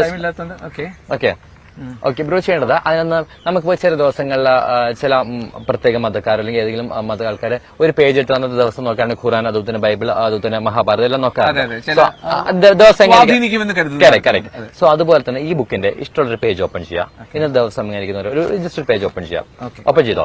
അതിനകത്ത് ഇഷ്ടമുള്ളൊരു വേർഡ് വിചാരിക്കുക. ദയവേത് കുഞ്ഞു വടി, ഇറ്റ് ഈസ് ദാറ്റ് ട്രീക്കർ, അങ്ങനത്തെ ഒന്നും വിചാരിക്കട്ടെ. അല്പം വലിയ വേർഡ്, എന്തെങ്കിലും വല്ല എലിഫന്റ് എന്നോ അങ്ങനെ എന്തെങ്കിലും ഒരു വലിയ വേർഡ്. ഇറ്റ്സ് നോട്ട് സെന്റൻസ് ആവരുത്, ഒരു വേർഡ് ആയിരിക്കണം. ഒരു വേർഡ് ആയിരിക്കും, അല്പം വലിയൊരു വേർഡ്. ജസ്റ്റ് ഇമാജിൻ ചെയ്യാം. ഓക്കെ, ഇമാജിൻ ചെയ്തോ. ഓക്കെ, ഒരു കണ്ടെത്തി. Okay, fine. അല്പം വലിയ വേർഡ് ആണല്ലോ. എത്ര ലെറ്റർ വേണം? ഒരു 5-6 ലെറ്റേഴ്സ് കൂടുതലുള്ള വേർഡ് ആണല്ലോ. Okay, fine. ഓക്കെ, ക്ലോസ് ചെയ്തു. മറക്കില്ലല്ലോ വേർഡ്? ഓക്കെ, സോ ബ്രോന്റെ മനസ്സിൽ വേർഡ് ഉണ്ട്. ആ വേർഡിന്റെ ഫസ്റ്റ് ലെറ്റർ മാത്രം എടുക്കുക. ഫസ്റ്റ് ലെറ്റർ സ്റ്റാർട്ട് ചെയ്യുന്ന ഏതെങ്കിലും ഒരു അനിമലോ ബേർഡോ എന്തെങ്കിലും മനസ്സിലേക്ക് ഇമാജിൻ ചെയ്യാവോ? അനിമലോ ബേർഡ് ഫസ്റ്റ് ലെറ്റർ വിചാരിച്ചോ? അനിമലോ ബേർഡ് എന്തെങ്കിലും മതി. എന്താണെന്ന് പറയാവോ? അപ്പൊ ലെറ്റർ കിട്ടില്ല. പറഞ്ഞോട്ടെ. കിവി എന്നൊരു ബേർഡ് ഉണ്ടോ? എനിക്കറിയാം, കിവി മറ്റേ ഫുഡ് മാത്രമേ എനിക്കറിയാം. അല്ല, നമ്മുടെ ഈ ന്യൂസിലൻഡ് പ്ലേയേഴ്സിനെ കിവീസ് വിളിക്കാറില്ലേ? കിവി പക്ഷികൾ ഉള്ളതുകൊണ്ടാണ്. Okay, fine. K, starting from K എന്നപ്പോ മനസ്സിലായി. ഓക്കെ, ഈ കിവി എന്ന് പറഞ്ഞ ബേർഡും ഈ ഒരു വേർഡും തമ്മിൽ എന്തെങ്കിലും ബന്ധമുണ്ടോ? എങ്ങനെയെങ്കിലും? നോ. ഇത് ചിലപ്പം ഫ്ലോപ്പ് ആവാം കേട്ടോ. ശരി. സോ ജസ്റ്റ് ഇമാജിൻ ചെയ്യാം. അതിൽ ആ വേർഡില്ലേ, ആ വേർഡ് ലാസ്റ്റ് ലെറ്റർ മാത്രം മനസ്സിലേക്ക് ഇമാജിൻ ചെയ്യാം. ഓക്കെ, ഞാൻ പറയുന്ന സമയത്ത് കൈ നീട്ടി ജസ്റ്റ് നീട്ടി പിടിച്ച് ഞാൻ പറയുന്ന സമയത്ത് ഓരോ ലെറ്റർ ബൈ ലെറ്റർ ആയിട്ട് ഇവിടെ ഇങ്ങനെ എഴുതിക്കുന്നതായിട്ട് ഇമാജിൻ ചെയ്യാം. Okay, start.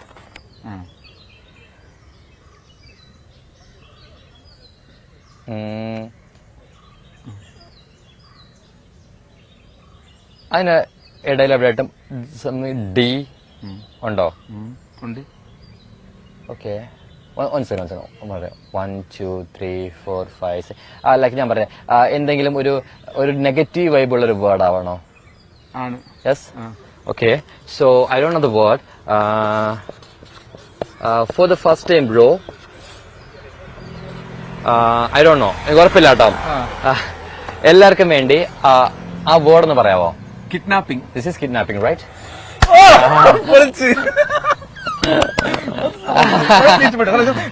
പിടിക്കാതിരിക്കാൻ വേണ്ടി നോക്കിയിട്ട് വലിയ വേർഡ്.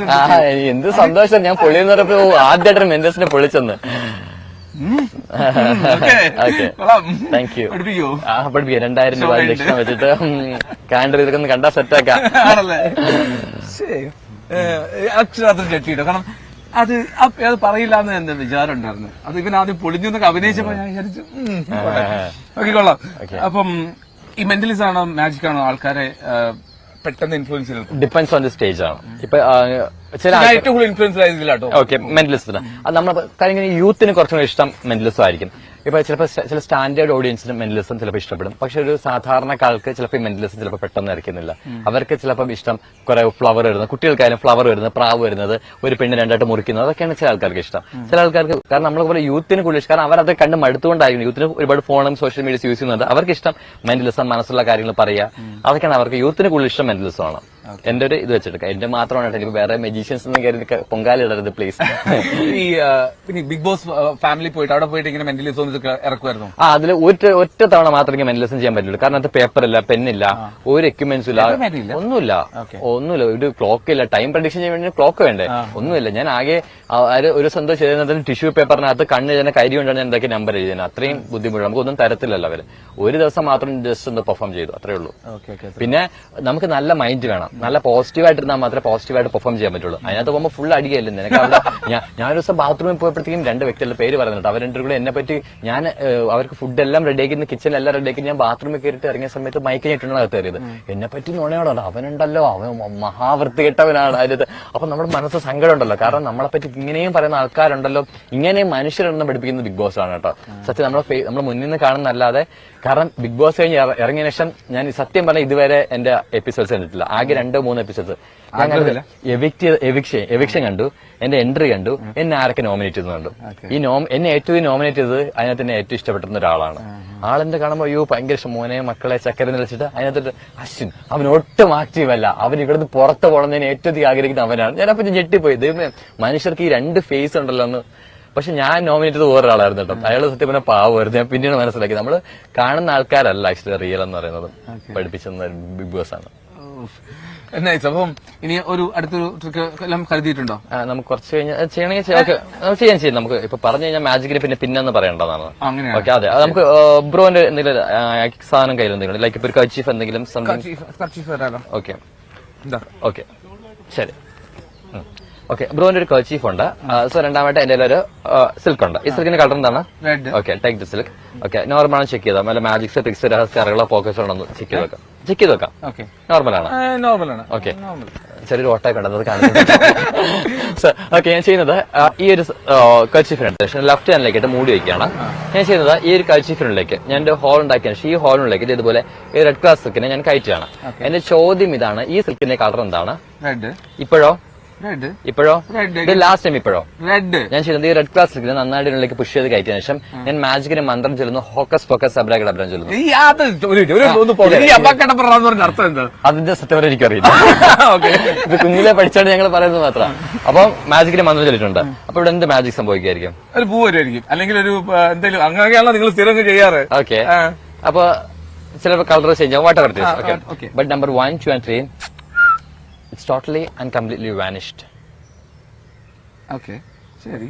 ഓക്കെ, അപ്പൊ പല നമ്പർ എന്റെ ഇടത് കയ്യില, ഈ കയ്യിലൊന്നും തന്നെയില്ല. അപ്പൊ ഒരുപാട് സംശയം. കാരണം മാജിക്കിന് ഏറ്റവും വലിയ സ്പെഷ്യാലിറ്റി ക്ലോസ് അപ്പ് മാജിക്കുകളാണ്. ഏറ്റവും ബുദ്ധിമുട്ട് ക്ലോസ് അപ്പ് മാജിക്കുകൾ. കാരണം ഒരാൾ അടുത്തിരുത്തി പറ്റിക്കാന്ന് വെച്ചാൽ ഇറ്റ്സ് ടു ഡിഫിക്കൽട്ട്. ഓക്കെ, അപ്പൊ ഇത്രയും അടുത്തത് ക്ലോസ് ആയിരുന്നു ഞാൻ ബ്രൂവിന്റെ മാജിക് ചെയ്തത്. അപ്പൊ വളരെ സിമ്പിൾ ആയിട്ട് ഞാൻ എനിക്ക് ആ സിൽക്കിനെ വാനിഷ് ചെയ്യാൻ സാധിച്ചു. അപ്പൊ സംശയം ഉണ്ടായിരിക്കും ആ സിൽക്ക് എവിടെ പോയെന്ന്. ബ്രൂവിന്റെ കയ്യിൽ വാലറ്റ് ഉണ്ടോ? അതിനകത്ത് മണിയല്ല, പൈസ വല്ലതും ഉണ്ടോ? പൈസ ഒന്നും എടുത്തിട്ടില്ല. ഗൂഗിൾ പേ ആണാണ്, മനസ്സിലാവും. അതാണ് ഞാൻ ചോദിച്ചത്. എടുത്തു വെക്കാറുണ്ട് എന്തെങ്കിലും? നീ പേപ്പേഴ്സ് എന്തെങ്കിലും ഉണ്ടോ? പേപ്പർ എന്തെങ്കിലും? ഒരു 10 രൂപ മതി.